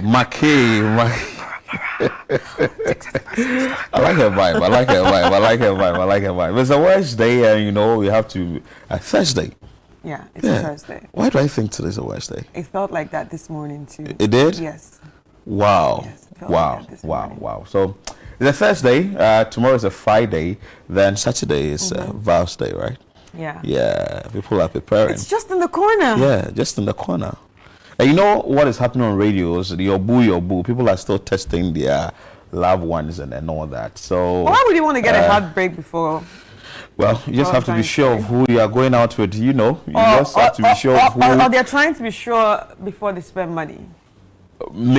Maybe before you spend money, you know. I heard somewhere, I think was it DJ Mingle, yes, Traffic Avenue, a message came through and the gentleman said he was excited because his all-time crush has accepted his proposal. Yeah, just I think on Tuesday. That's sweet. Yeah, but DJ Mingle was like, are you sure it's not for Val's Day? Maybe after Val's Day, we see what we can do with you. Like Trudy. Trudy said, she needs like a special friend for Valentine's Day. For Valentine, Anyway, you see. So you can still join what is happening on City 97.3 FM. It's your boo. This is started from the 2nd and it's ending tomorrow. It's from 10 a.m. to 12 p.m. You wouldn't want to miss this chance for to test that loved one you have. You really believe that individual is yours. You'd want to put that person to test. But I want to say that I wish you the best when you want to do that. You want to test, and you can join in so that you just send your message, the number of the individual and the name, and definitely he or she will be called, and the person will be tested. And someone will say, you G or Iniso. So sponsors for this radio program is Africa World Airline, 4 Point. Also, we have Creme Bakery. They are sponsoring this program on City 97.3 FM. It started from 2nd and it's ending tomorrow. Yeah. So please do not miss the chance and be part of that program on radio. All right, let's talk about the Heritage Caravan. So the Heritage Caravan is coming up on the 1st to the 8th of March. And they are going to be going around 14 regions in 8 days. And this is very, very, very exciting because it's the 10th edition. That means it's going to be a banger. If you have been following the Heritage Caravan all these years, just remember that this is the 10th edition. So they're going to be so many surprises for the caravan night, and they are going to have extra fun, extra experience, extra sights and sounds of the country. And also you can follow by following Channel 1 TV and City 97.3 FM on all social media platforms, so you can experience through your own point of view via the social media networks. We're excited about this, and I'm so excited for the caravan night because they are definitely going to be having fun around the country. And if you want to be part of this, just remember that next year is in the corner. You can start saving now. And next year, definitely, you can be part of it. I want to say a very big thank you to our sponsors who have made this possible. We have Pollard Insurance. Thank you so much for being part of this. This is not the first time they've been part of it. Omni Basic Bank, thank you so much for being part of this. And Gino, thank you, Gino, for coming through. And also, we have Didishito. Didishito is actually making a first appearance as a sponsor, and I hope they remain. And Piva was here yesterday. And they said they are going to launch one of their products on the caravan. So the caravan is to be the first to enjoy it. Exactly. So we have Nana's Rice. Nana's Rice is also making a first appearance as a sponsor. Thank you so much. And I guess they're going to be eating a lot of Ghana rice. And Official Timekeepers also making a first appearance as Caveman Watches. Caveman Watches was also here to talk about, their brand. And Goyle has always been there with us on the road. Thank you so much for being part of this mini-me Achoma. That's basically to tell us there's going to be a lot of Achoma snacks inside that car. Endless. Inside the bus, they're going to have fun. So apart from them teasing themselves and all that, they're going to eat a lot.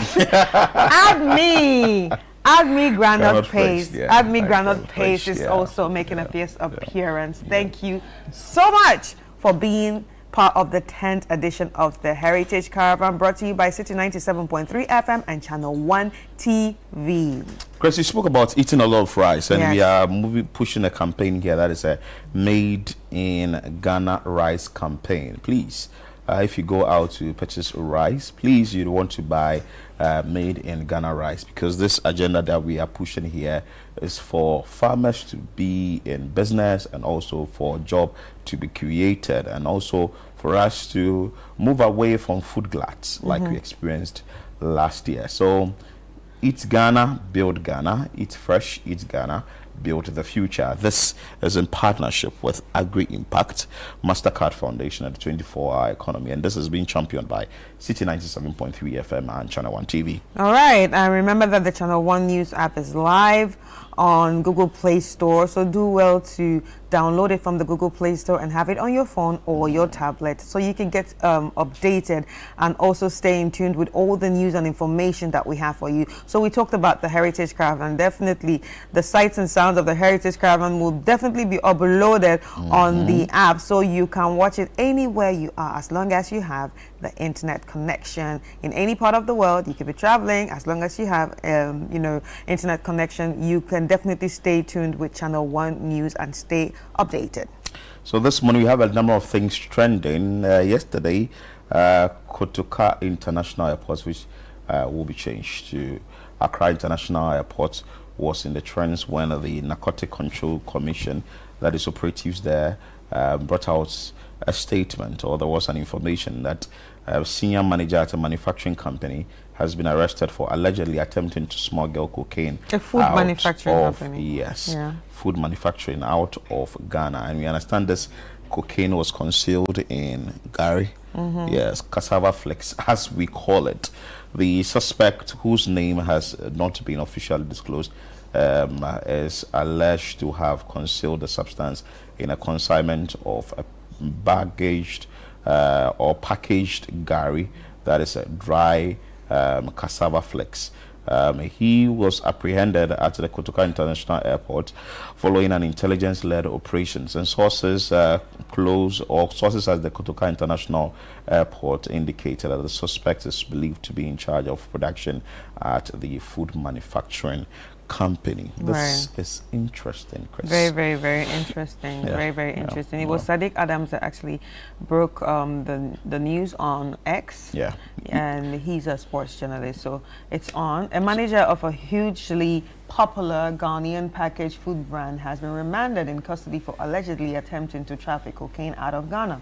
Narcotic Control Deputy Director told Angel TV that the manager of the unnamed product brand, which is widely consumed in Ghana, concealed substances believed to be cocaine in the product and was arrested at the airport. So he made this tweet yesterday at 10:45. So lawyer Chumberima, who is with the Narcotic Controls Commission, he's the deputy director, he was in their studio yesterday and made that revelation. But definitely, like we say here, we follow it up keenly on what is happening and what the details will be from the Narcotic Controls Commission. So this still from Sadiq says that refuse to disclose because investigations ongoing. Well, it's true. Because a lot of people were, tweeting at him and asking him to just name the place, name the person, name so the this one is company. also coming and says that, can we just have the name? Don't keep us in suspense.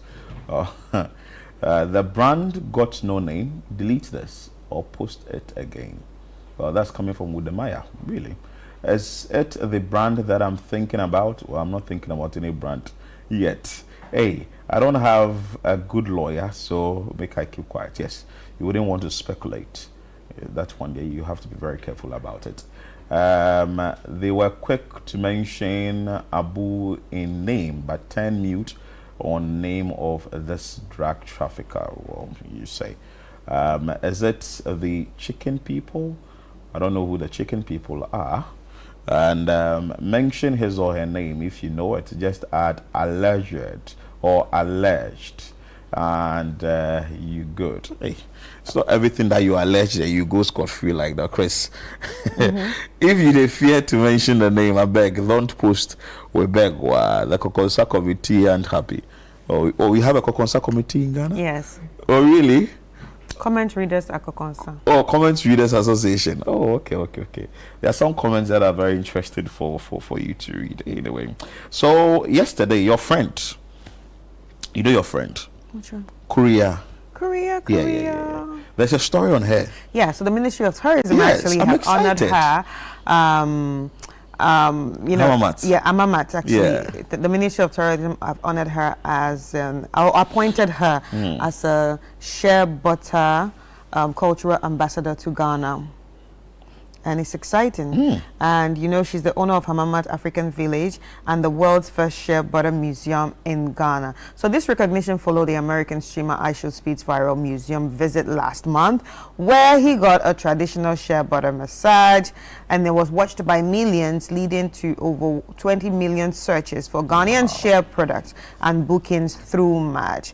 And Hamamat Montia called the attention a showcase of African traditions power, pushing the partnership to boost jobs, while the minister joined her in traditional dances. The move aligns with Ghana's effort to promote culture and tourism, with musician Wiyala also named a shea ambassador. Wow. So I think like this is the first time that they actually have an ambassadors for shea butter in Ghana. Wow, wow. I heard her speak, and she made mention of over $2 billion, I think, in the shea butter space.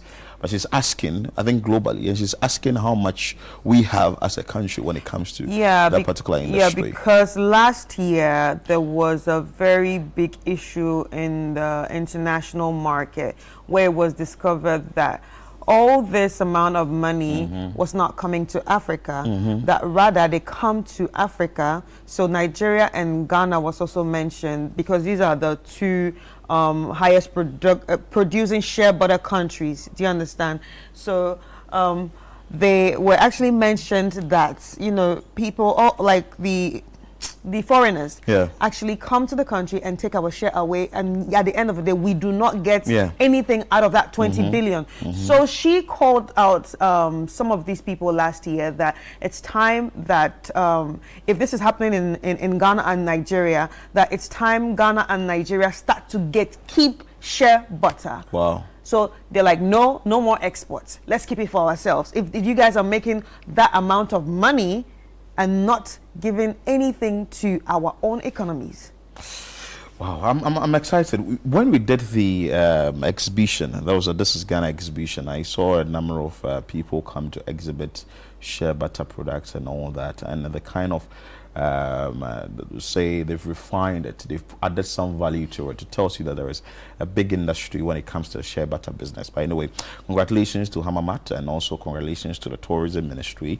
We couldn't have just waited for Aisho Speed to just show us the way, but it's all good. No, but well, I like that you said that, but the truth is that she's been doing it consistently for a very long time. She's been an assistant for long. Yeah, she's been doing this whole education about shea butter and selling shea butter for a very long time. She's one of the people that also, you know, pushes Ghana's shea butter out there. She exports. She has her own products. So why did we wait for Aisho Speed to show us the way? I asked that question too, and everybody was like, "There's time for everything." So well, there is, but sometimes you need to also be proactive. You know, it helps that way. So congratulations to her, and kudos to the ministry for recognizing the young Ghanaians. Additionally, she's really made Miss Malaika proud, and should be honored as an ambassador and queen for life by the organizers. Yeah, that's it. So this woman, they really understand settings. Hey, which one be that? That's the minister. Well, the men's bare feet are burning on the hot ground. They're being paid for that. Well. Here is our problem. We Africans, we must first be recognized abroad before we are recognized at home. This is exactly what you're talking about. So we shouldn't wait. We should always be proactive. She's been doing this for over 10 years. For a long time. Yeah. Is it just me, or does it look like overdoing the whole thing? Well, I don't think we're overdoing.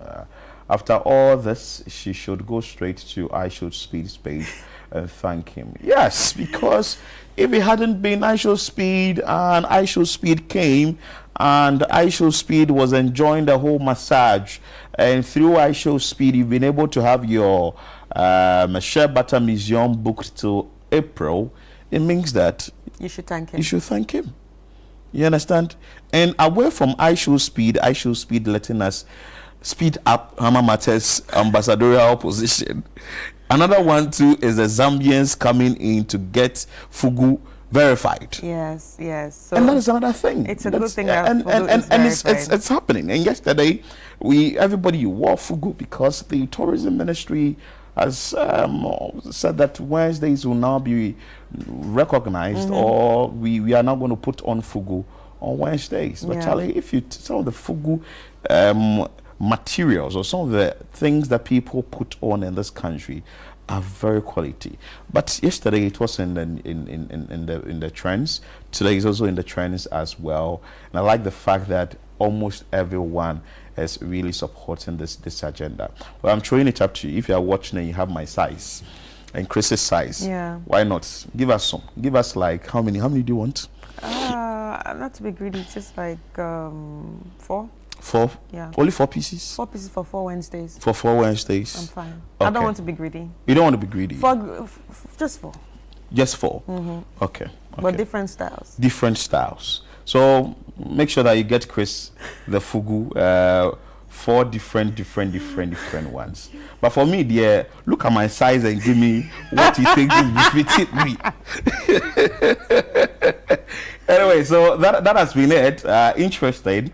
Fugu is going to be worn on Wednesdays. So make sure that you are going to give us the Fugu. If you give me the Fugu and I wear it, I'll mention your name. Yeah. If you don't bring the Fugu, I'll not mention. So make sure that you just bring the Fugu so that I can mention your name. I like the fact that the president pushed the agenda after something that the Zambians thought was going to some sort of like we were going to get annoying, or is going to sort of like teasing the president and all that. At the end of the day, I just think this also exposes each and every one of us as Africans that we should learn to appreciate others' traditions and their norms and their and their countries, or what they actually represent. Because yes, the Zambians didn't know it looked like a blouse to them, and it's the same way Ghana also hit them back by saying, but you guys also wear skirts. But skirts are part of... yes, they wear skirt and vest. You see?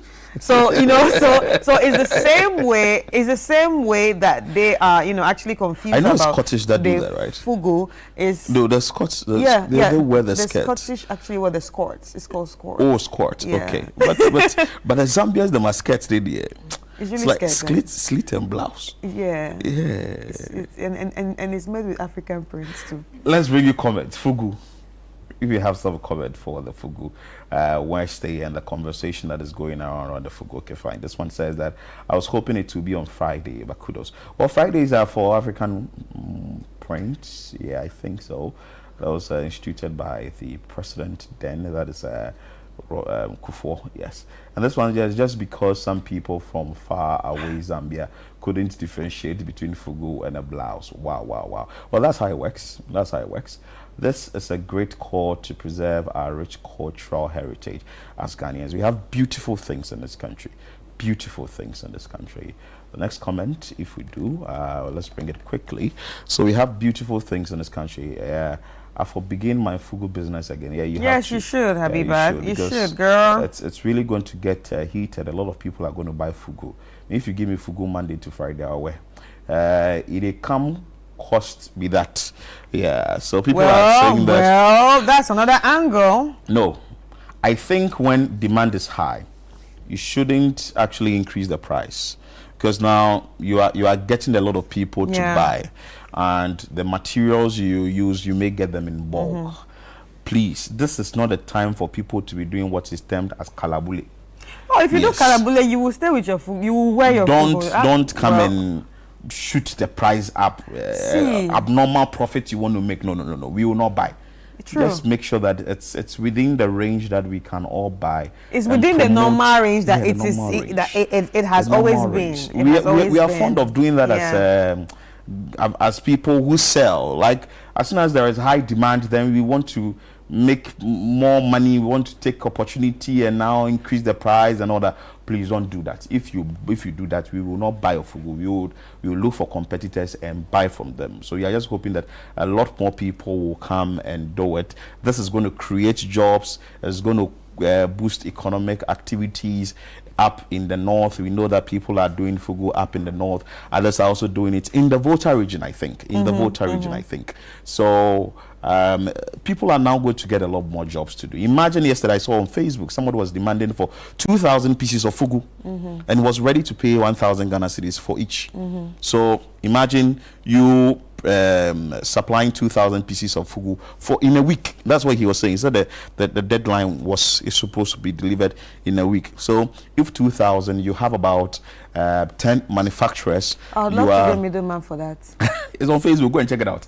So if 2,000 pieces and you are sharing it to even 20 manufacturers, that should be about 200 each manufacturer, and it's going to create a lot more jobs. So I think we should take this opportunity and now get to wear fugu in different styles. Yesterday I saw one. And when they wait, keep it clean. It's not. Let's bring you the video of the day.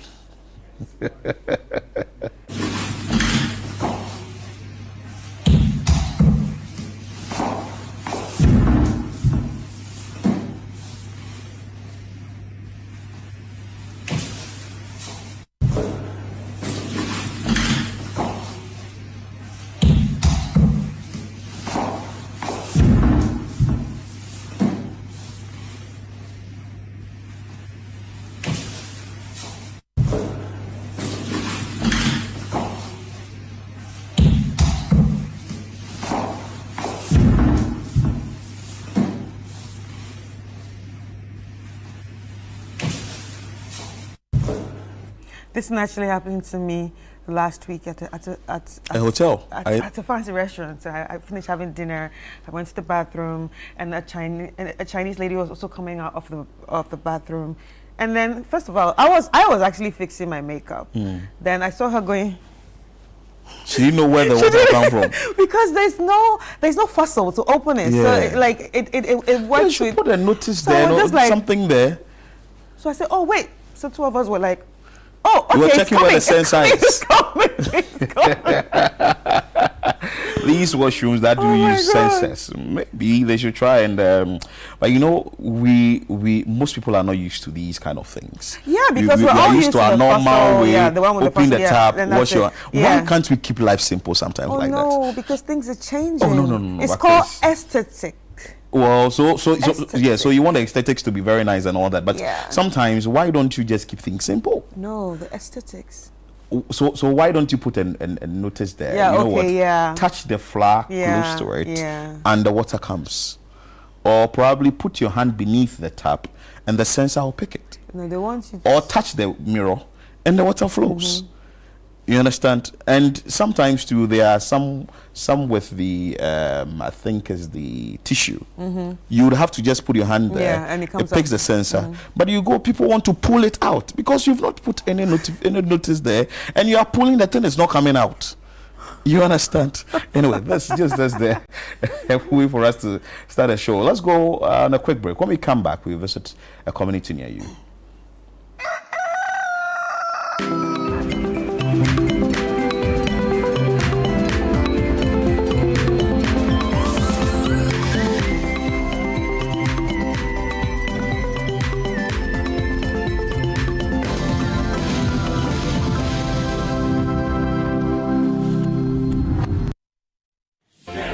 Are you ready to revolutionize the future of agriculture? The Ministry of Trade, Agribusiness and Industry, in partnership with the Ghana Exim Bank, proudly presents the Ghana Agrotech Fair 2026. The fair will feature exhibitions, market linkages, masterclasses, and workshops on climate-smart farming, digital tools, and export development. Join us at the Black Star Square from March 17 to March 19 at 9 a.m. each day. The President of the Republic, His Excellency John Dramani Mahama, will be assisted by the Minister for Trade, Agribusiness and Industry, the Honorable Elizabeth Ofosu-Jari, and the Chief Executive of the Ghana Exim Bank, Honorable Sylvester Adina Mensah, to open the fair. Government agencies, agrotech firms, startups, farmers, financial institutions, and the general public are all welcome. To exhibit or for inquiries, call 0559 679326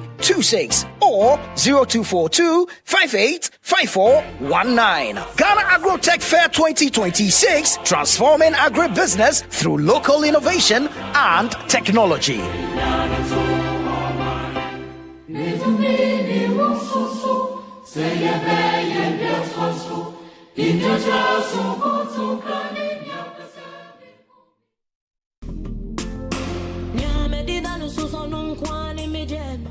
This Valentine, love deserves a soundtrack. A night where hearts beat as one, where melodies speak the words you cannot say. Join us on the 21st of February for an unforgettable romantic Valentine concert, Shades of Love. Featuring soulful live performance from Aquabwa, timeless love songs, and an atmosphere made for romance. Bring your special someone or come and fall in love with the music. Venue, Sen Garden. Date, Saturday, 21st February 2026. Time, 7 p.m. For tickets and reservations, call 0243-254416. This Valentine, don't just say I love you. Sing it, feel it, live it. Media partners for Shades of Love concert. Channel 1 TV, 97.3 City FM, 3 Music TV,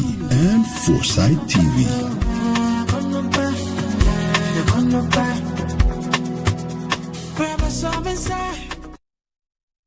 Watching DSTV means getting the TV you love, but staying connected means getting something extra. Stunning. Extra matches, extra dramas, the best local and the world's biggest. Extra laughter, music, movies, and extra vim. I love it. Just stay connected or reconnect and get upgraded to the next higher package at no extra cost. Charlie, we got you. Keep watching. Get more with DSTV.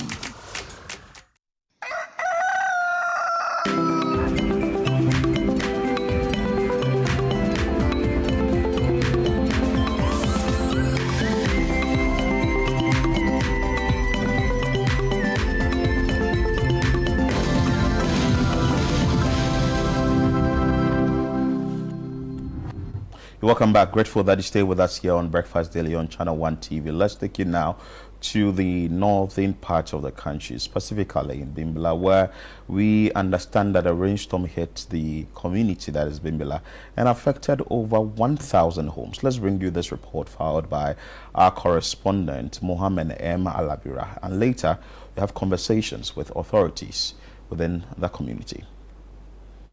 On Tuesday, February 10, the area was hit by a torrential downpour accompanied by strong winds.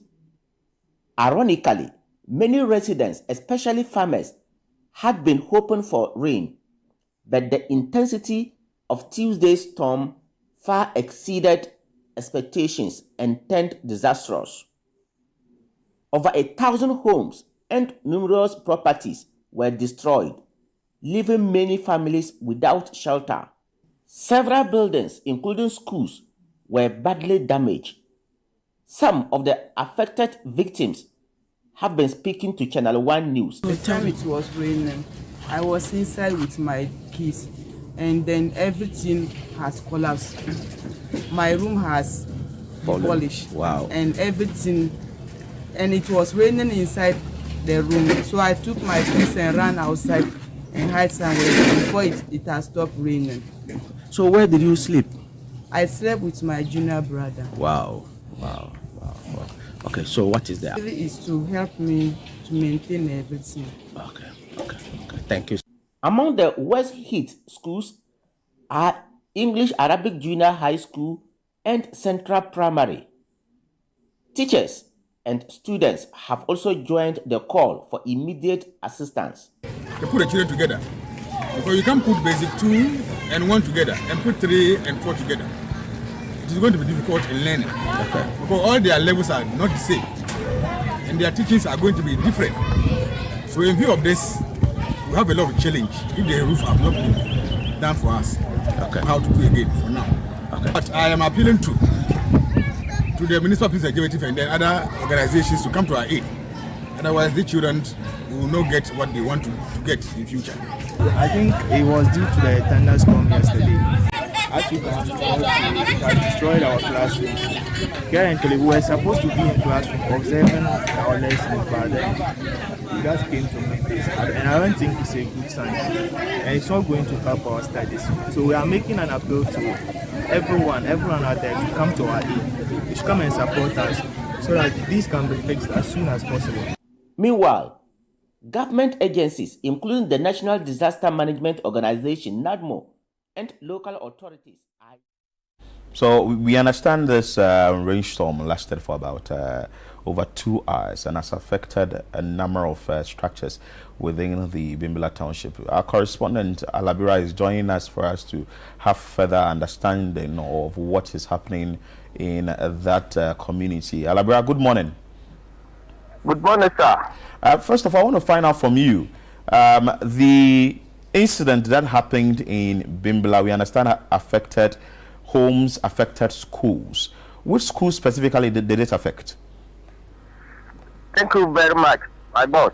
Actually, a number of schools have been affected. In Bimbilla town, for instance, yesterday I visited about 3 schools. That is the English Arabic Junior High School, Central Primary School, and then Kasmia Primary School. Then Pona Girls, that is Girls Junior High School. That one too is also affected. So about 4 schools in Bimbilla town have been affected. Wow. Seriously. And did you get to know the population of the various schools? Yes.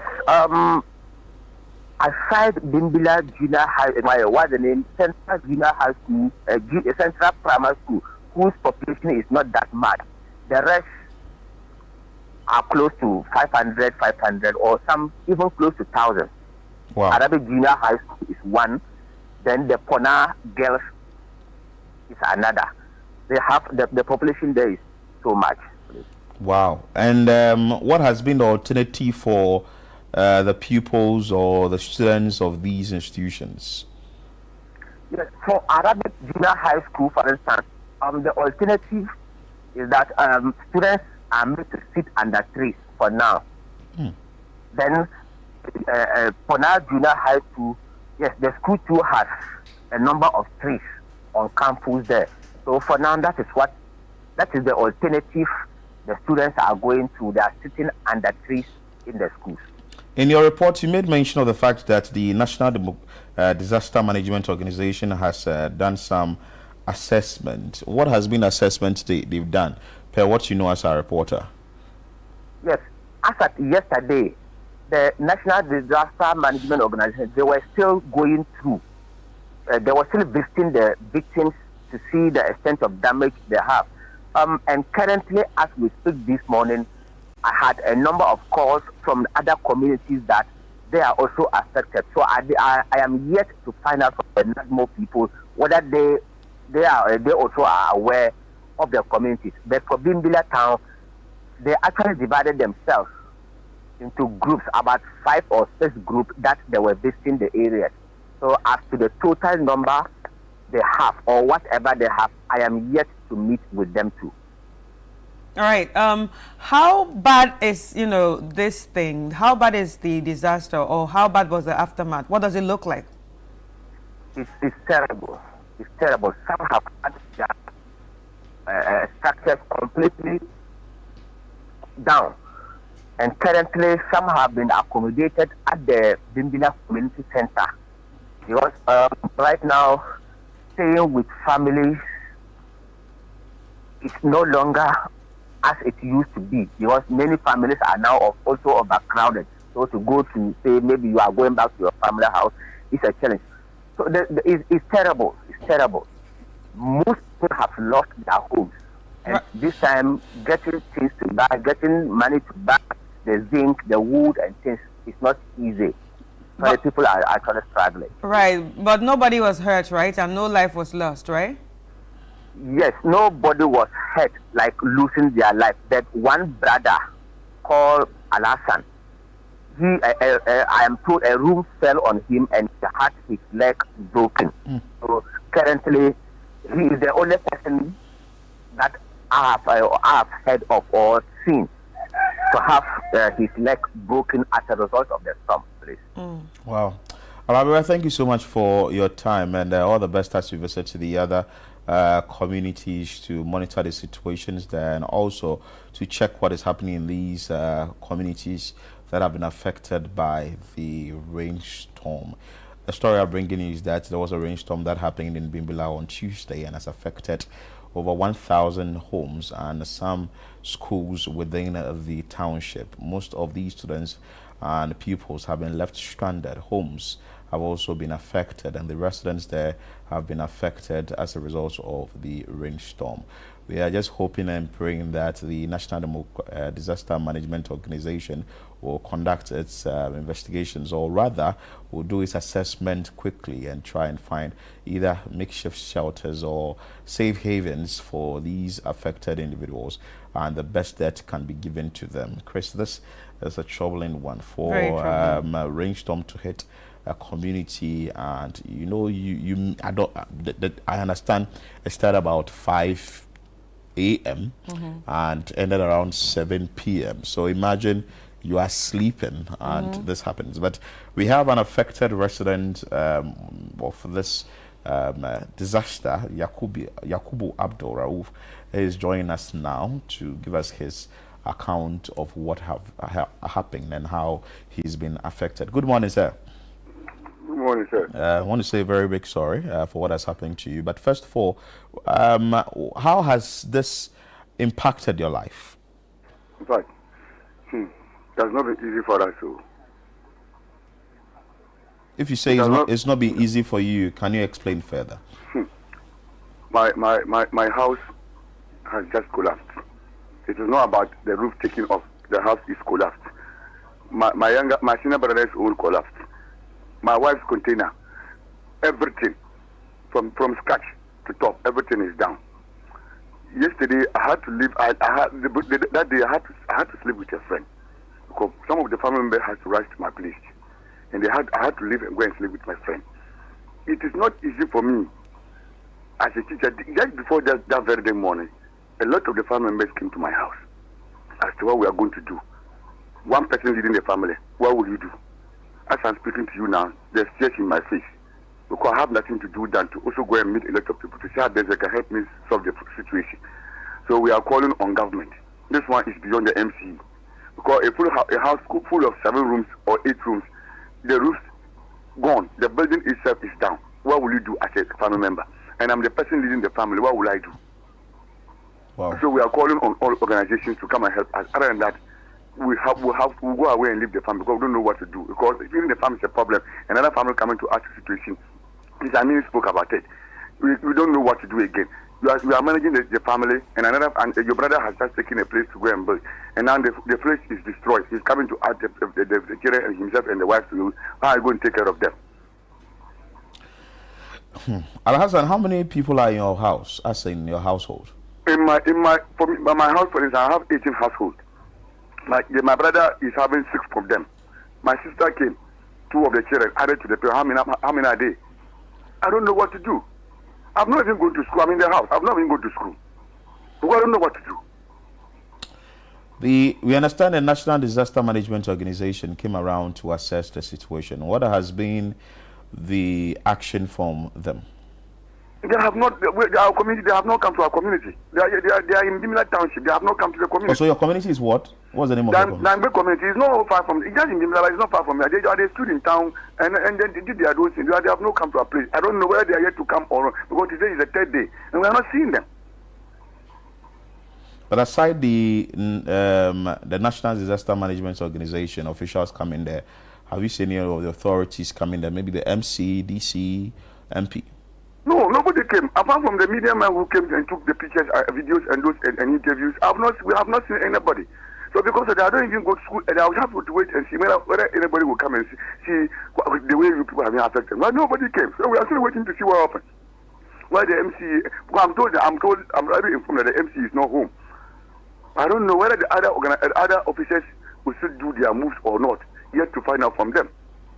The assemblyman too went around. He came to me and we went. Look, it's unbearable. There are some houses you go, Master. If you don't go away, you weep for the family because you're thinking where they are going to get it. Imagine a house living in a house where there's an old lady. His children came and built 2 rooms for her and she's staying. Something has come to collapse all the house.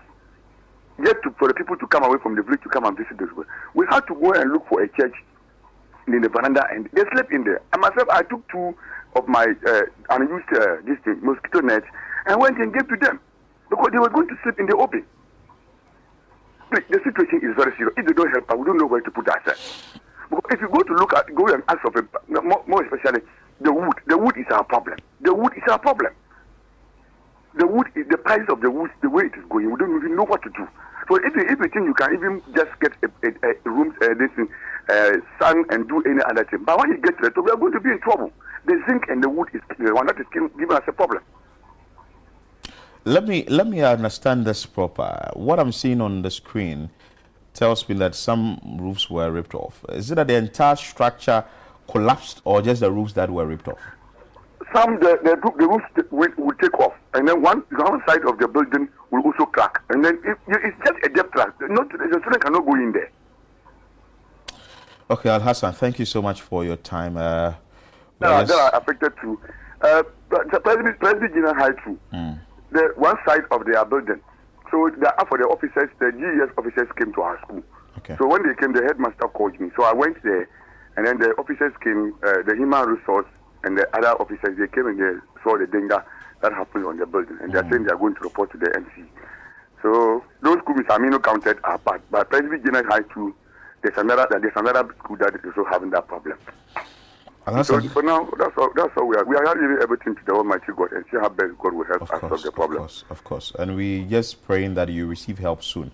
Now that he's gotten here, and I'm sure the authorities are watching, I'm sure they'll move to your aid shortly. Okay. Al Hassan, thank you so much for your time. Al Hassan Adam is, or Yakubu Abdul, as one of the affected residents of the Bimbula rainstorm. And Chris, this is heartbreaking because he says that for his household alone, he has about 18 people who live there and they've been affected. And even if as part of the building that got collapsed, you can't stay in it because you don't know when the next rainstorm will come. But like it's been said, like we have the National Disaster Management Organization, they would want to intensify their work and do the assessment and see what can be done for these residents so that there wouldn't be another rainstorm and they would have to bear the brunt. And they still don't know where to be. It's actually very hard. It's actually very hard listening to him. You can hear the pain in his voice, and especially for, a family man, someone that has to take care of everyone. If he sounds like this, Charlie, how is he even going to take care of his family? And I'm also much concerned about the school buildings because this is going to sort of bring teaching and learning to a halt or disrupt it, because if you are learning under a tree and the next minute there's going to be another rain again, then you are compelled to go home, and even as you are going home, you are not sure of your home, you are not sure of the structure in your home. So I think that maybe authorities would have to try and work around this and cushion the people halfway, or try and address the situation for these people. It's a disaster that is happening in the community, and at least the best thing that could be done is to help them so that they can get back onto their feet and also put up their structure again, because this is sad. And it was obvious that Yakubu said it all in his voice, and you could tell the frustration that they are going through following the Tuesday rainstorm that hit the Bimbula township. But from what Alabira indicated, it is not only that area, but he's moving to other places. Luckily, we have Julima Sebastian, who is the municipal NADMO director. We will engage him briefly and find out from him what the plans are and which places they've been to. Good morning. Good morning. I trust that you was there. Yeah, but we're doing well in the non-mono municipality. Good. Concerning the rainstorm that hit the Bimbilla Township, which places have you been to? Is it only the Bimbilla Township, and what has been the assessment so far? In fact, it is very devastating. It happens in Bimbilla Township and its surrounding communities. And then we've made our assessments in the Bimbilla Township, and Bimbilla Township encompasses a lot of electoral areas, and almost half of the electoral areas have been affected. And then we have places like Lepusi, Joanna Ayile, and Co. They have also been affected, and there are suburbs or sub-communities in the municipality. So now that you've done an assessment, have you got some safe havens for the affected people, or what is the next line of action from your side? Yeah, most of the victims currently are searching in churches and some schools in the community. We've gathered them in there for them to have a temporary shelter there, so that we'll see the way forward that we can do to do the station. And have you presented some relief items yet? Not yet. Wow. Yes. But per your assessment, do you think that it's something that the government can help, i.e. getting the people back into their homes anytime soon, or is it going to take some time? Yes, as a municipality which is headed by the National Directorate, in collaboration with our municipal chief executive, we've written our report to the region, and they've all seen what happened. And then the region will also respond through the national. So we as a municipality, we've channeled our problem to a regional level for them to also forward it to the national, to our Director General, to see how best they can help so that we can get some relief items to support the affected victims. But what is the plan like? Are these people going to stay in the safe haven for a very long time, or is there a period that you say you would fix the problem and they'll go back to their various homes?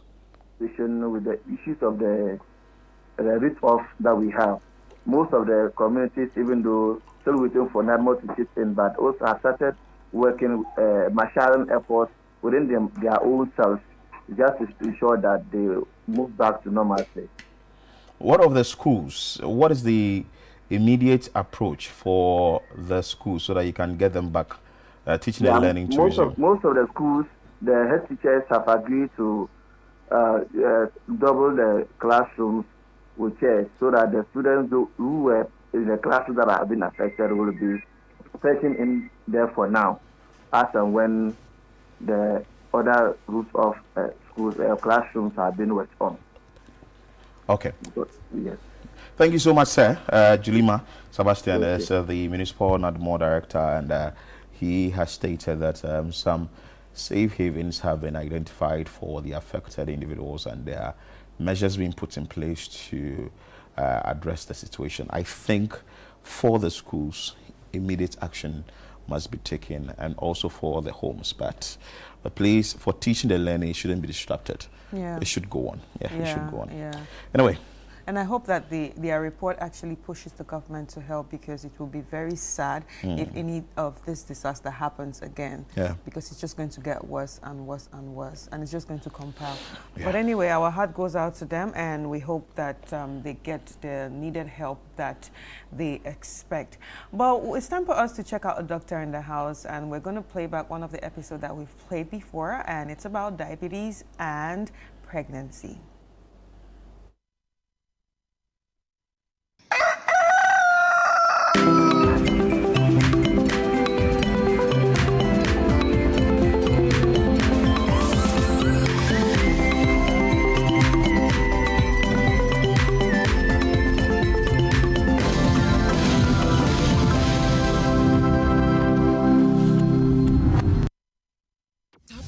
On DSTV, a fresh face alongside a host of new personal and professional troubles await the crew at Firehouse 51. The city needs a leader like you. The Skinwalker team return to investigate even more unexplained paranormal phenomena around the U.S. They can see these portals. And a doctor and a mystic join forces to help the vulnerable. I am completely prepared to follow your orders today. Stay connected to the unmissable on your home of entertainment, DSTV. I need someone to call my own. This February, the month of love, Brunch in the City brings you Love in the City, a warm celebration of romance, connection, and heartfelt moments. From sweet confessions to unforgettable surprises, Love in the City creates space for love to be felt, shared, and celebrated. Love is in the air, and this Valentine's season, hearts are taking center stage. But the big question remains, is your boo truly your boo? Well, join us from 2nd February to 13th February on Brunch in the City and let love lead the conversation. Love in the City. Let's put love to the test. Only on 97.3 City FM. Love in the City 2026 is powered by City FM with support from Channel One TV, and it's proudly sponsored by Africa World Airlines, 4 Points by Sheraton, and Cream Bakery Russia.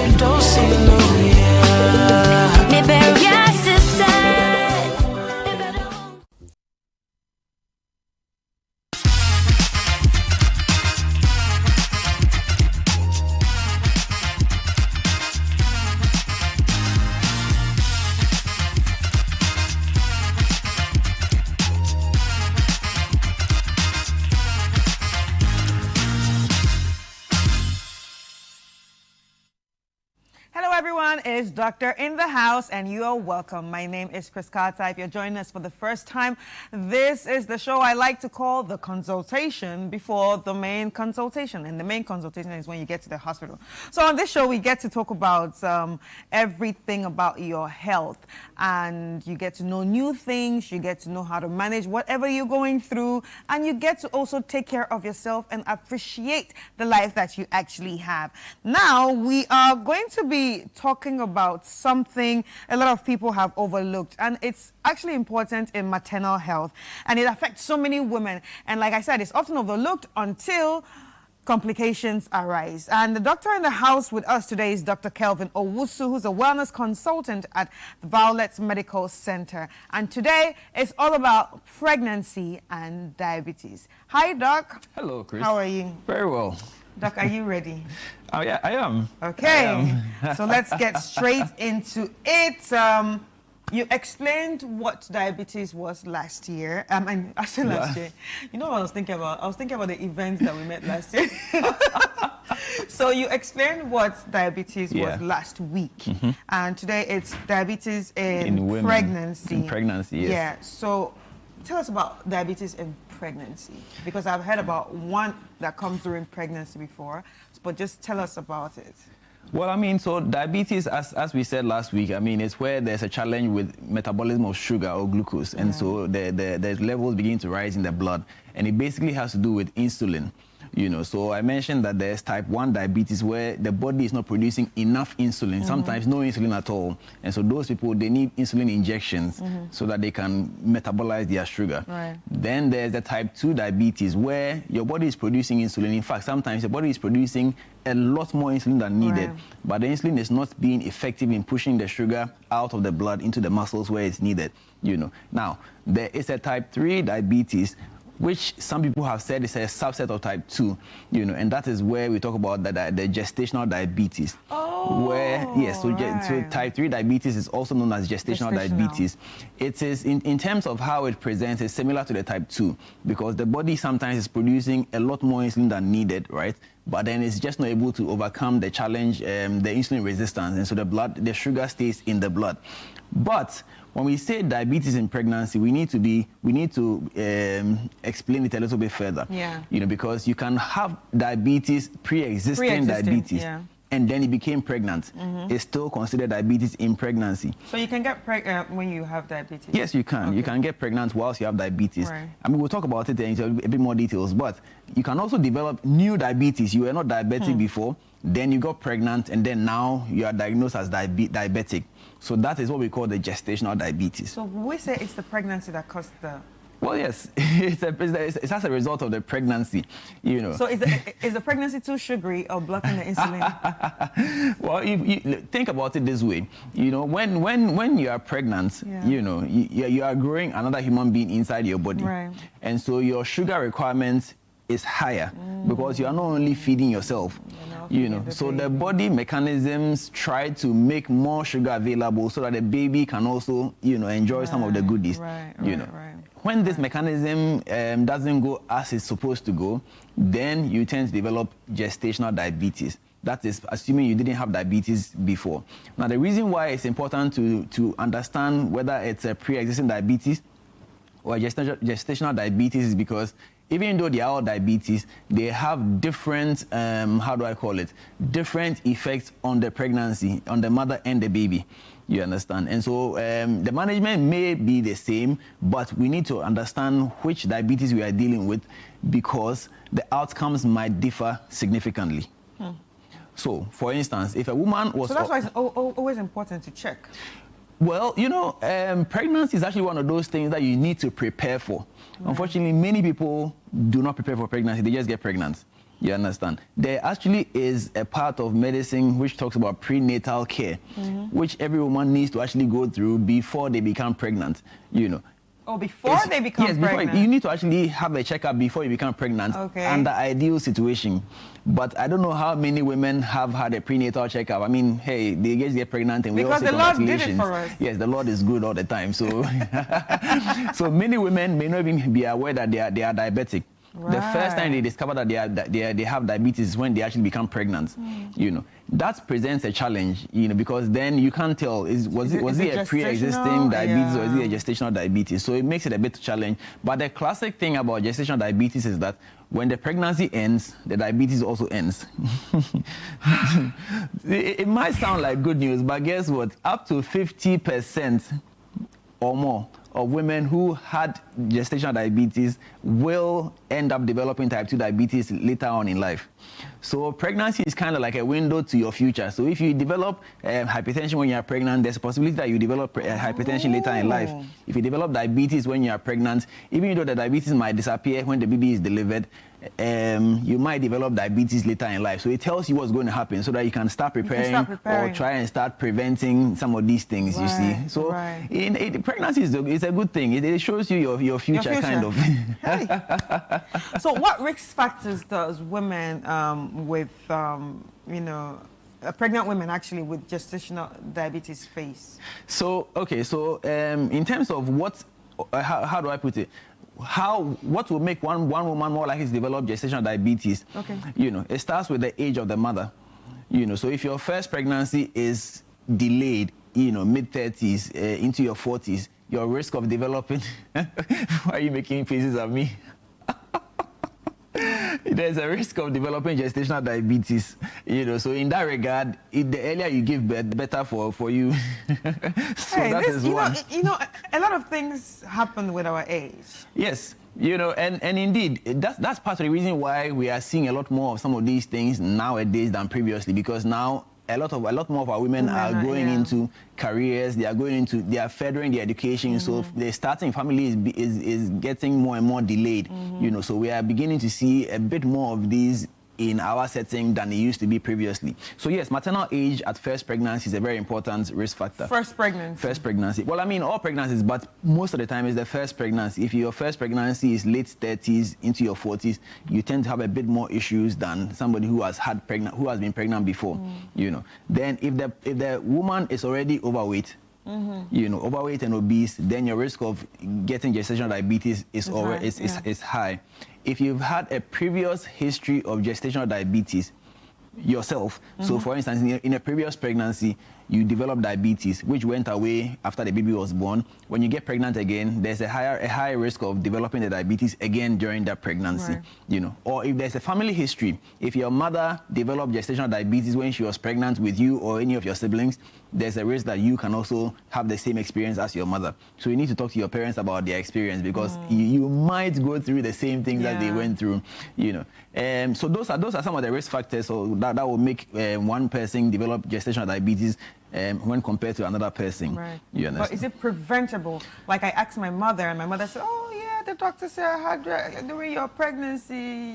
You get me very. So, but is it preventable? So, yeah. So, I mean, that's a difficult question to answer, because even though we are saying that the risk factors tell us who is more likely to develop it, there are also women who develop gestational diabetes and they probably they don't have any of the obvious risk factors. You understand? So when it comes to gestational diabetes, it is difficult to say it's preventable, you see, because it's an interplay between your hormones and it's a lot of pregnancy itself is a state of confusion for the body. Yeah. You see, because you are trying to nurture a baby in there. At the same time, that baby is a parasite, in quotes. So something must also prevent your body from attacking that same baby. Oh. So there's a lot going on in your body during pregnancy, and that's why there's a lot of, for instance, mood swings, all the cravings. It's all because of this confusing situation for the body, because hormones are spiking left and right, and so it will be difficult to say that if you do this, you prevent gestational diabetes. The important thing is that you need to go for regular checkups, you know, because like I said, the effects vary depending on which of the diabetes that you are experiencing in that pregnancy. So for instance, if we are starting with those who have pre-existing diabetes, for instance, the biggest risk factor is miscarriages. So typically, women who come in with recurrent miscarriages, one of the things that we need to suspect is diabetes. Does this patient or does this woman have diabetes that nobody has diagnosed yet? Is that why she's getting the recurrent miscarriages? So that is a very important thing as compared to gestational diabetes that will not necessarily cause a miscarriage in that regard. Right. Doc, so I have a question. And, okay. All right. So, you know, when it comes to miscarriages, maybe we'll talk about this someday. When it comes to miscarriages, there are some miscarriages that are termed, I forgot the term, like it's like a fluke pregnancy. It's just there. There's nothing there. Yes. Okay. So I mean, I'm sure you're referring to the molar pregnancies. Yeah. It's yeah. There's nothing. It's just nothing there. It's just a shell. Yes. It's possible. So would you classify that kind of miscarriage to diabetes too? So all miscarriages. So diabetes, pre-existing diabetes, especially if it is poorly controlled, right, can result in recurrent miscarriages. So the woman gets pregnant within 3 months, the pregnancy terminates by itself. Then she tries again, she gets pregnant within 3 months, the pregnancy will terminate. So that's a very common feature of poorly controlled diabetes. Right. You understand? Then, of course, there are also some women who struggle to get pregnant. So infertility can be a result of poorly controlled diabetes as well. Too. So now here's the thing. You struggle to get pregnant, and when you do get pregnant, then the pregnancy terminates. So that could be a sign of poorly controlled pre-existing diabetes, and we need to deal with that. Then birth defects, So poorly controlled diabetes can result in birth defects. So you get pregnant and you actually give birth to a baby. It causes a lot of things, huh? Yes. So that is why the prenatal screening, for instance, is very important. Once you have made up your mind that I want to get pregnant, you need to go and get yourself evaluated. Do I have everything intact? Everything is all right? Because if the diabetes is well controlled, if it's treated properly, you can get pregnant and deliver a baby and there's no problem. Right. So that's the challenge with pre-existing diabetes.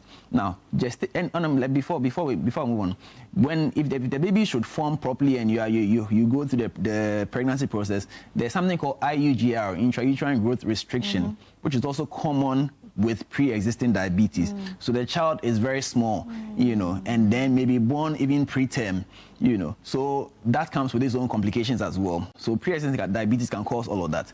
On the other hand, gestational diabetes kind of causes the opposite. So the baby tends to become very, very big. Big baby. Very big, you see. And it's because the sugar staining, a lot of sugar is given to the baby. Because like I said, the whole point of the sugar, the hyperglycemic state during pregnancy is so that the baby can have a lot more sugar, Now, if this is unregulated, as in the case of gestational diabetes, too much sugar goes into the baby. Now, unused sugar is converted to fat, so the baby becomes obese. A fat baby. Exactly. So you are going to give birth to a child who is about 4 kilos, 4.5 kilos. I've seen 5.2. Yeah. I mean, so for now, currently, the record in my hospital is 5.2. I saw a 5 kilo. I was afraid. Yes. I mean, it was a huge baby. I've seen that. You cannot deliver such a baby by yourself.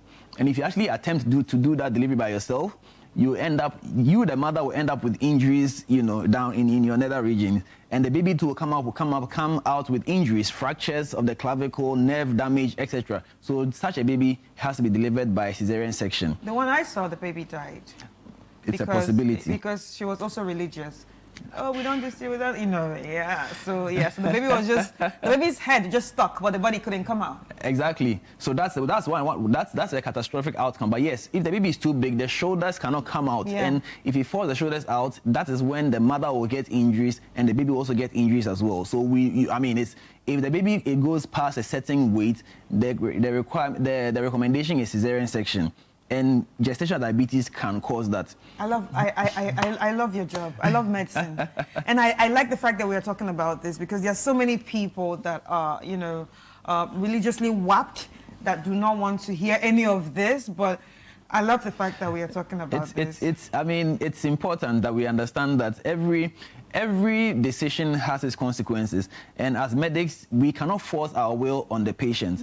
Much as we try, we cannot force our will on the patient. So at the end of the day, the patient will let us know what they want us to do, and we have no choice than to go through with what they want. Especially in our setup, where if you wanted to go and get a court order, it's it's long. It's long. So, but let me also chip in that when the baby, if you do deliver the baby, whether by cesarean or by natural delivery, there's a risk of death from hypoglycemia, as in low blood sugar.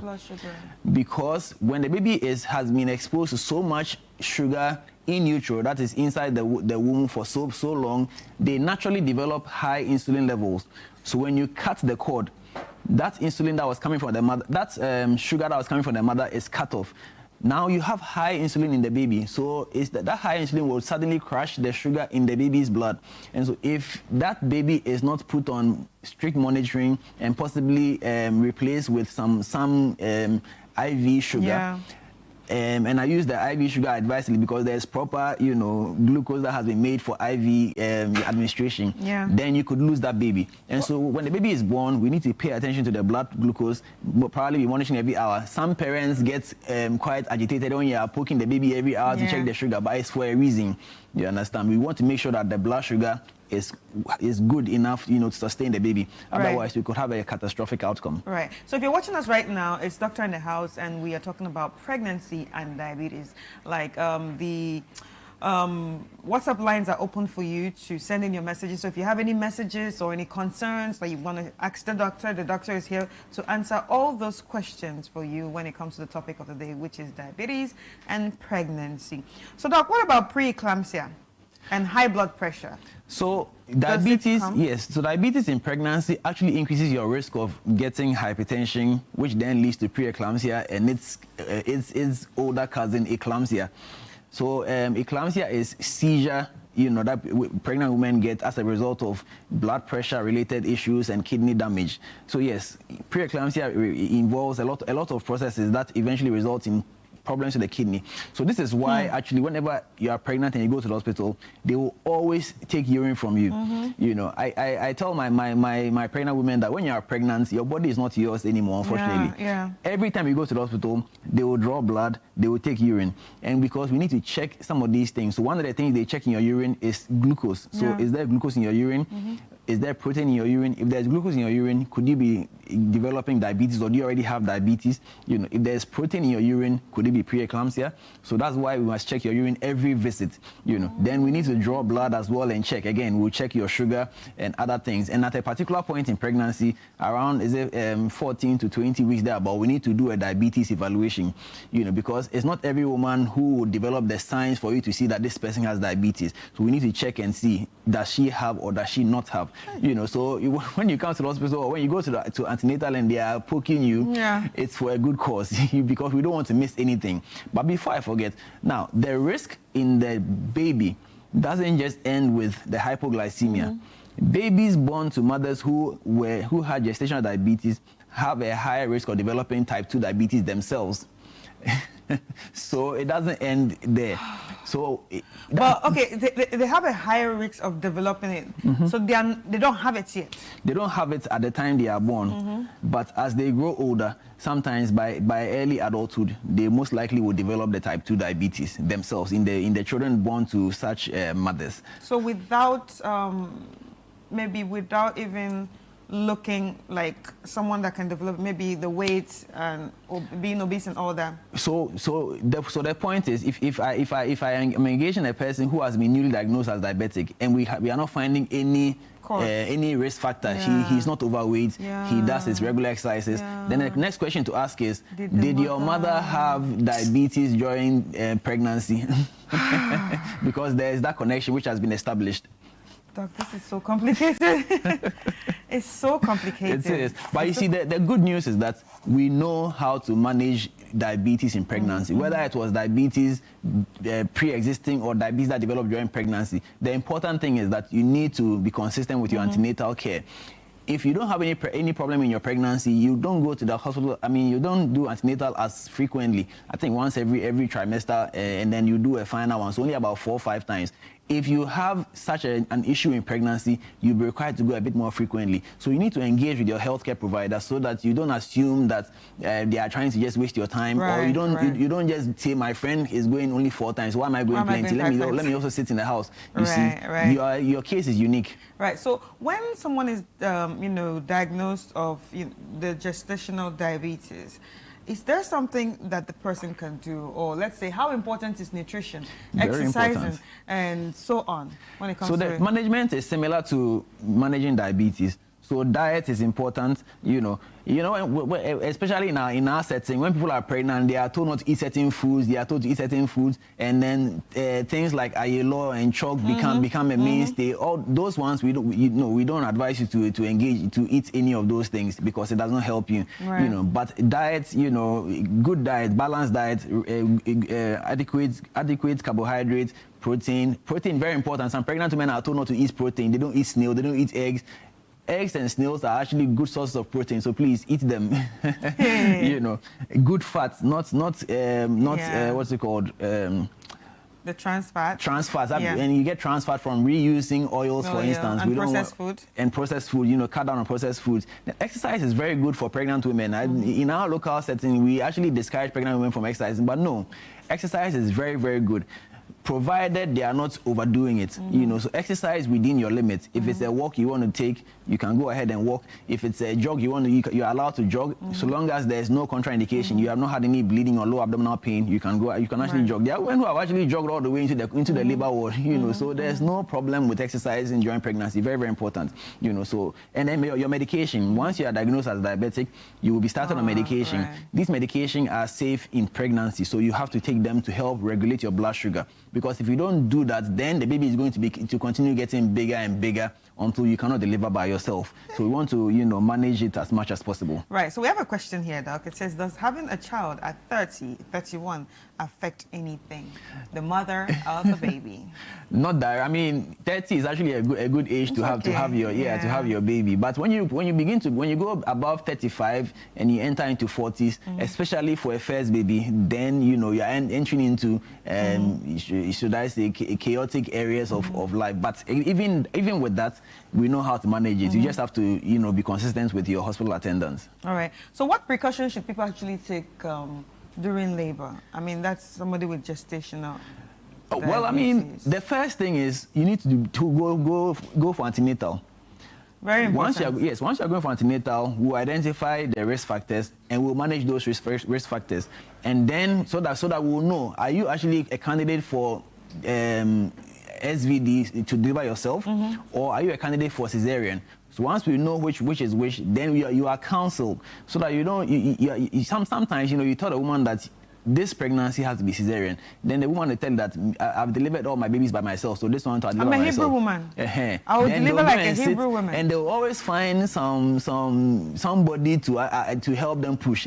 And then especially if you're in the teaching hospital, then you'll be there, and then they rush this person in with the baby. With the baby's head. And now we don't know what to do. So you see, the painful thing is to actually go through the labor and still end up on the table for a cesarean. So if you are counseled for cesarean, looking at all the factors available, please, you listen to your doctor. You can always get a second opinion, you know, and do that way before the labor sets in. Don't wait until the labor sets in and then you decide, you are now deciding what to do. Right. You know, so follow your antenatal schedule, and we'll definitely pick up some of these things. All right, so Doc, the baby is out now, right? And of course, this person has gestational diabetes during pregnancy, so the baby is out now.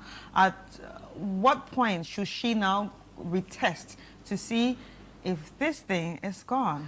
So when a woman delivers, we as medics, we still consider her pregnant for 6 weeks. Pregnancy when? 6 weeks after delivery. Because it takes 6 weeks for all the hormones and all those things to return to normal. So that is why your final review is at 6 weeks, you know. And that is when we'll confirm whether the diabetes has resolved or is still there. So if the diabetes persists after 6 weeks, or let me put it this way, if 6 weeks post-delivery, your blood sugar is still high, then it means that it was not gestational diabetes in the first place. It was a pre-existing diabetes that was only discovered during pregnancy. So then it means that you have type 2 diabetes. But if we are testing at the 6 weeks and the diabetes or the sugar is normal without medication, then it means that it was gestational diabetes. So now you go home, and then if you do get pregnant again, we will check again and see if it has returned in quotes. Right. So we actually have a message here. Good morning, doctor. Please, I want to ask if there's a particular food in pregnancy that can trigger gestational diabetes. No. So diabetes in general is not necessarily about the food you are eating. Because that's what they tell us. No. Stop eating sugar. Stop. You'll get diabetes. So it's not direct. It's not directly related to the food you are eating. Wow. It's about how your body now handles the byproduct of the food, which is the sugar. So when the sugar now enters your blood, insulin is supposed to push it into the areas where it to be used, which is in the muscles. But then unfortunately, the insulin is challenged, so then now your sugar begins to go up. So there's no particular food that you eat that will necessarily trigger diabetes. Having said that, the more processed the food is, the faster your sugar level will rise. So that's a little caveat you have to be aware of. So for instance, if you took orange fruit and then you squeeze the juice and you drank it, versus taking orange juice in the box. In the pack, The one in the box will shoot up your blood sugar faster than the fruit juice. I mean, than the juice from the fruit itself. Organic food, though. So, doctor, we have another message. I know it's not about diabetes, but she's pregnant. Hello, doctor. I'm pregnant, and I was told I have a cyst at my right side. Can it harm my baby? At the right side, so I'm assuming this is an ovarian cyst. Yes. So it depends on how old the pregnancy is, because when you have your period, you always have a cyst. When the egg is released, there's a cyst that forms. It's called a corpus luteum. Should you become pregnant, that corpus luteal cyst is what sustains the pregnancy until the placenta forms. So if it's an early pregnancy before the placenta has formed, typically the placenta forms around 13 weeks, 12 weeks, 13, 14 weeks, thereabouts. So if the pregnancy is before that, it's that young, then the cyst being there is normal. So it depends on how old the pregnancy is. Yeah. All right. Thank you so much, doctor. It has been a very interesting conversation. But then again, what advice would you give women? And then after that, you can share us the tip of the week. I think, pregnancy is a normal part of human life, you know. So in as much as there are a lot of challenges that come as a result of pregnancy, we know how to manage or how to deal with a lot of these challenges. So the important thing is that go through a prenatal screening if you have the chance, and then if there's anything that is picked up at that point, we can deal with it so that when you do get pregnant, we can manage you throughout the pregnancy and be sure that you're going to have a good outcome of that pregnancy. Right. Okay, your tip of the week? Yes, so diabetes in pregnancy does not only affect the mother, the effects on the child may develop even in adulthood. So that's the point I was making. So it doesn't end when the baby is born. That baby could also develop type 2 diabetes in later life because the mother had gestational diabetes. Thank you, doctor. It was really nice having this conversation. Ladies and gentlemen, the doctor in the house was Dr. Kelvin Owusu, who's a wellness consultant at Violet Medical Center. Where is Violet Medical Center? Violet is in Kwabenya, Musuku roundabout. How can people reach out? Well, we are active on social media. You can find us at Violet Medical on all social media channels. You can also find me as well, Kelvin Owusu, MD, on all social media channels. All right. Thank you so much. Ladies and gentlemen, this has been Doctor in the House. My name is Chris Carter.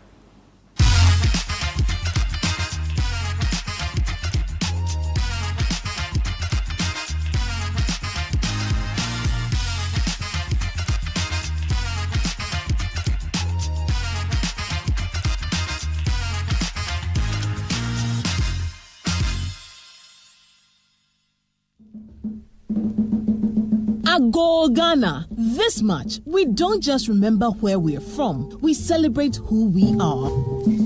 Our stories, our culture, our rhythm, our pride. And it all begins with an evening designed to set the tone for an unforgettable Heritage Month. Join us as we officially launch the Heritage Month 2026 in grand style, color, and culture. Date is Wednesday, 25th February 2026. The venue is the Channel One TV Gardens. The time is 5:30 p.m. prompt. It will be an evening of culture, conversation, music, fashion, and storytelling as we unveil the exciting lineup of events and programs specially curated for you this March. From powerful cultural experiences to engaging community moments to celebrations that connect generations. The Heritage Month 2026 promises something for everyone. This is more than a lunch. It's a gathering of cultural lovers, a meeting of tradition and modern expression, a night that sets the heartbeat for the month ahead. The Heritage Month Launch 2026. We will see you there. This event is strictly by invitation.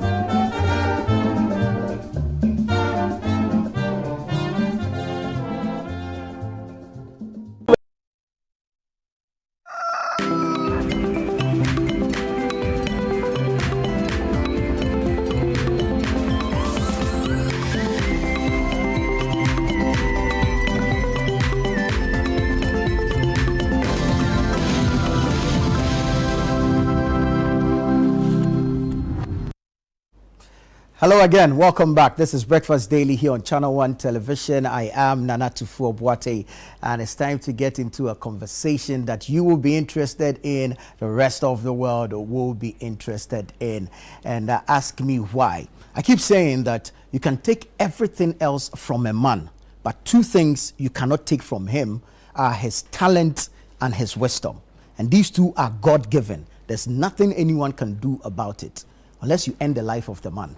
And that's where it ends. And for years, this man that we're going to speak to has been combining both talent and wisdom, and he speaks wisdom through his talent, which is singing. So when he sings, there's a message in the song, there's a message in the lyrics carried in the song, and for years he has been blessing us as a people. In fact, his music has touched us in several ways. There's music for you when you're sad. There's music for you when you're celebrating. There's music for you when you are down. There's music for you even to aid in your recovery process when you are not well.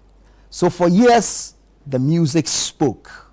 Now it's time for the story of this man to speak. And who am I talking about? An icon, a legend, one who has gone round this world and blessed many with his voice, his lyrics, and his God-given talent.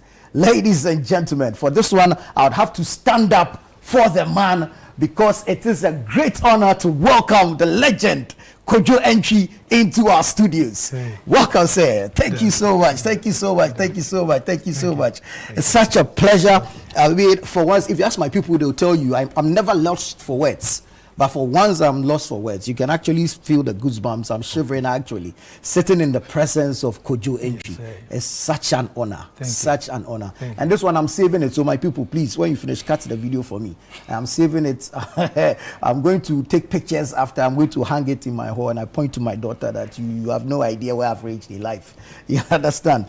But it's such a pleasure to sit in your presence. And I'm wondering, for all the many whose lives you have touched with your music, how they will feel about it. I'm sure you get some of these commentaries when you are out there. I do. You get that a lot. Coming from you is great. It's such an honor. Today we're discussing a wonderful book that you have written, that you have put together. But of course, before we get to the actual book itself, people have a lot of questions they would want to ask Kojo Antwi. Unfortunately, we're not going to open the phone lines for that to happen. That's not the reason why we are here today. But just a brief about the man Kojo Antwi. All I can say is I'm a musician. I work with sound. Being a musician means you work with sound. But I do more than that. I try to make music out of every sound. If you listen to my music, Dadia Numa, Kakai and the rest, you hear those sounds in them. And so I would say, you will trabe. Okay. But this Kujuenchi speaks with words. Some in lyrics, it be na media actual book, you know. Wow. Yeah. Wonderful, wonderful, wonderful. And you've been doing this over 30 years. So one will ask, don't you get tired? 30 years is, I think I've been doing it for more than 50 years. More than 50? More than 50 years. And you didn't get tired along the line? You can't. If you are blessed with God, my blessing comes from God. Wow. So it's a mission. When it's a mission, you use it till you cannot. That's, you know. I'm sure all these stories are captured in the book. Yes. So we're going to... Some of it. Some of it? Oh, some of it. Well, you left some, so we should expect a volume 2 of this book. Definitely. Yes. I like that. I like that. So people, we should expect a second volume of this wonderful book, Mr. Music Man, The Journey. Mr. Music Man, The Journey. And it's with George Bentum Esiao. Mr. Music Man, The Journey with George Bentum Esiao. Absolutely fantastic book. And of course, we're going to go into the details of it. But I looked through it, I see some big names in there, especially with the foreword. Yes. So let's start from there.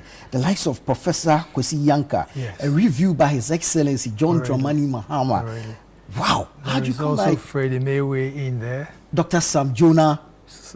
Yes, sir. Wow. Sam Jonah, yeah. Yes. Wow, these are wonderful people whose names at least are represented in the echoes of our history. And you have all of them. They've all been, they've all attended my event. Some of them have links with them somehow, yes. You've worked with Freddie Maywe?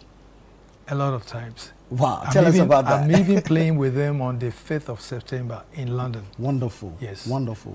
Yeah, Freddie is more like a brother. He's more like a brother.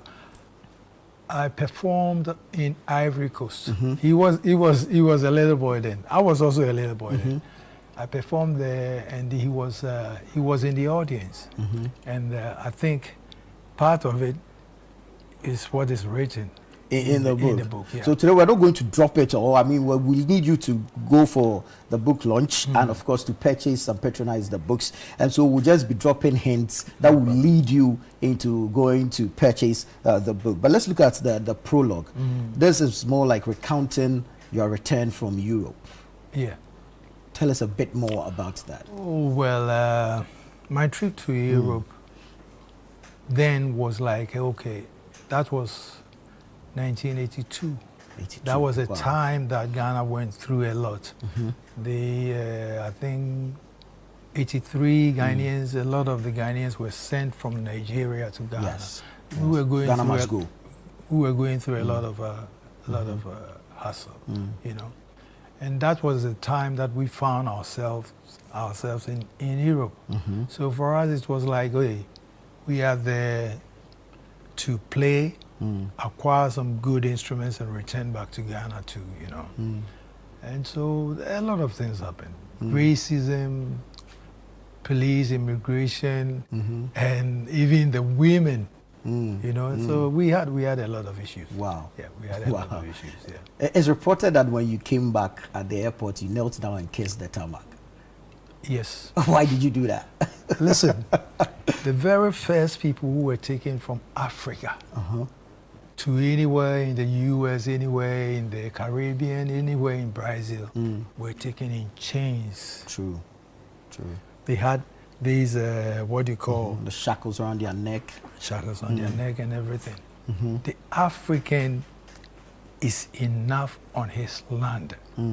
We don't treasure this place till most of the time, coat, batakari. A lot goes into that. Wow. And when I returned, I felt like, hey, this is my homeland. Africa is my homeland. Ghana is my homeland. Indeed. I had to kiss the ground. Wow. A lot of things that I went through within the 5 years that I was away. So being back, hey, I just had to kiss the ground. Wow. Yeah. Wow. Where exactly were you based in Europe? We were in Denmark, we were in Germany, we performed in Switzerland, we performed in the Scandinavia. Scandinavia means Denmark, Sweden, Norway, Finland, and all those places. Okay, so you keep saying we, so this is the time you were playing in a band? Yes. Not a solo artist? Yes. Yet. Tell us life as a member of a band, just a brief description about that. Well, now you know all the reality shows that we are into. You get to know most of the stars now because they've been to this reality show. Then you couldn't be in a band without fighting to become a band member. Right. So that already was a battle. You will find places in the book. Yes, I don't have. I could. You find places that I was fighting to become a bandsman or a band boy. Right. I don't like using the word band boy. Band boy. Even the bandsman doesn't really, you know. But you become a band boy. Then we had cultural troops. You had the concert bands. You had the dance bands. And I wanted to belong to a dance band. So I fought before I could be recognized as a band boy. Right. I got myself into a band, the Boom Talents, who were playing all the hits of the West. We were playing the top music of the reggae bands like Jimmy Cliff, the Pioneers, Mighty Diamonds, Bob Marley, and the rest. We were doing funk music of the West, every song that became popular, you know. And so that's how I learned my trade, because doing that, I discovered the studio. The studio also taught me a lot, because there you go, you had this big console with all these gadgets. Exactly. This plugged into everything is plugged that, in. you know. Yeah. And so that was when I started creating my music, you know. Wow. Wow, wow. So it's all captured in the book, but let's look at how it's represented or presented in the book. The book is divided into 3 main parts. Yeah. So the first part, discovering my passion. Is that what we just spoke about? Life as a band member, studio and all? You need to read the book, because what it captures is most of the time you don't have the actors writing the book. Yeah. You know? Yeah. When I started out, I wanted something to read on Nana Mpedu, the Pat Thomas, Jakonimo. And then came a time that I wanted something to read on Earth, Wind and Fire, Cool and the Gangs and all those top groups. Because I wanted to learn where things didn't go right for them. Right. So that I could shape my world. But there was nothing.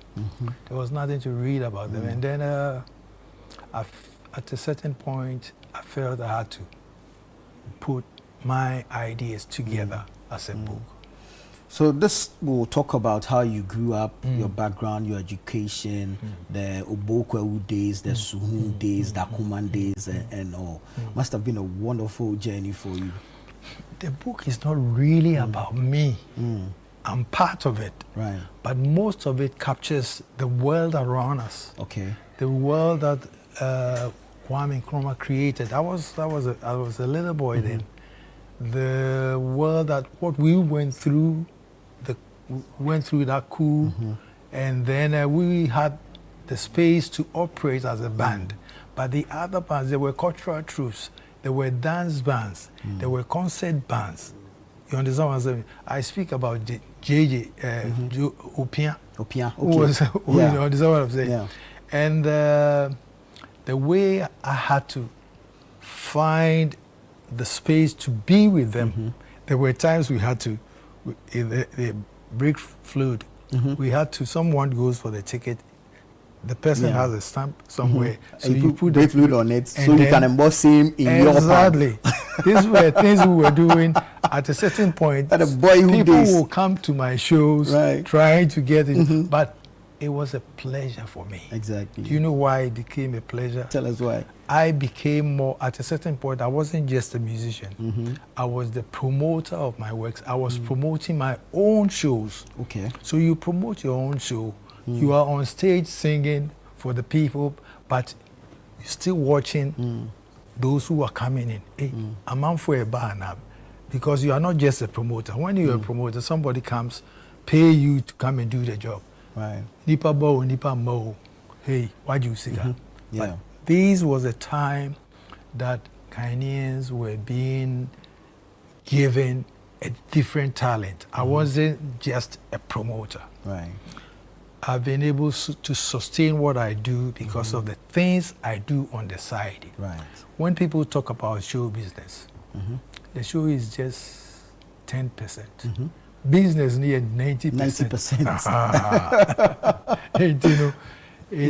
I had to be all that. Wow. And that aspect of it is what has made this book possible. Wow, wonderful stuff, wonderful stuff. But let's talk about your influences growing up. Because I listen to your music, I get a lot of reggae vibes in there. I've heard the description of your music as Afro-pop. So tell us about the influences and then let's break down the Afro-pop Afro-pop is more of an African popular music. You know, Africa is blessed with rhythms. Yeah. Different types. Different type of. What is focused on social media is just an aspect of it. Nowadays, they show a lot of dance movement from, you know, from what you call Kenya, Uganda, and the rest, and then a bit of, you know, but Africa is blessed with music. Wow. And we don't use enough of it. You know, the population of Africa is huge. And the 4/4, I don't want to get into, you know, the technicalities of it. The ones that the whites can dance to it is what is being glorified all over the place, you know. But we have a lot of rhythms. And when you listen to my music, you find most of it, I mean, I have Adwa, and then, which is 6/8. The timing is 6/8. You know, and I think we don't use enough of it because probably we feel that the market is not out there. Right. Now, you know, someone like Fela Anikulapo Kuti is being blessed with the Grammys. Fela may or could have rejected that. Right. It's a blessing for an African to grab a Grammy. Yeah. But what is it doing to us as a people? The message is not there. The message is not in there, you know. So I think we should look for that in our music because the African musicians comes first. When we go to war, every kind of war, musicians are part of it. Right. They play the rhythm, they play the music, and that enforces us to go forward and be the winners or be the losers. But music is always the center. So music is a powerful tool. It is. That we should not lose hold of. It is. Indeed, indeed. So I see that the part 1, which is actually discovering my passion, that's how it's titled, is also broken down to subtitles or chapters. That has boyhood days, formal education, my musical influences, and the decision. So from there, the decision has been made. And so we're going into part 2 of the book. Now, part 2 of the book is known as Band Life. Okay? So, I mean, Kojo has been gracious enough, generous enough to speak to us a little bit about it. We're walking you through it so that at least it urges you on to go for the book, go buy the book, and have a read for yourself. Now, Band Life, he has been doing this for half a century or more, 50 years plus. And of course, the music scene back then is not the same as it is now.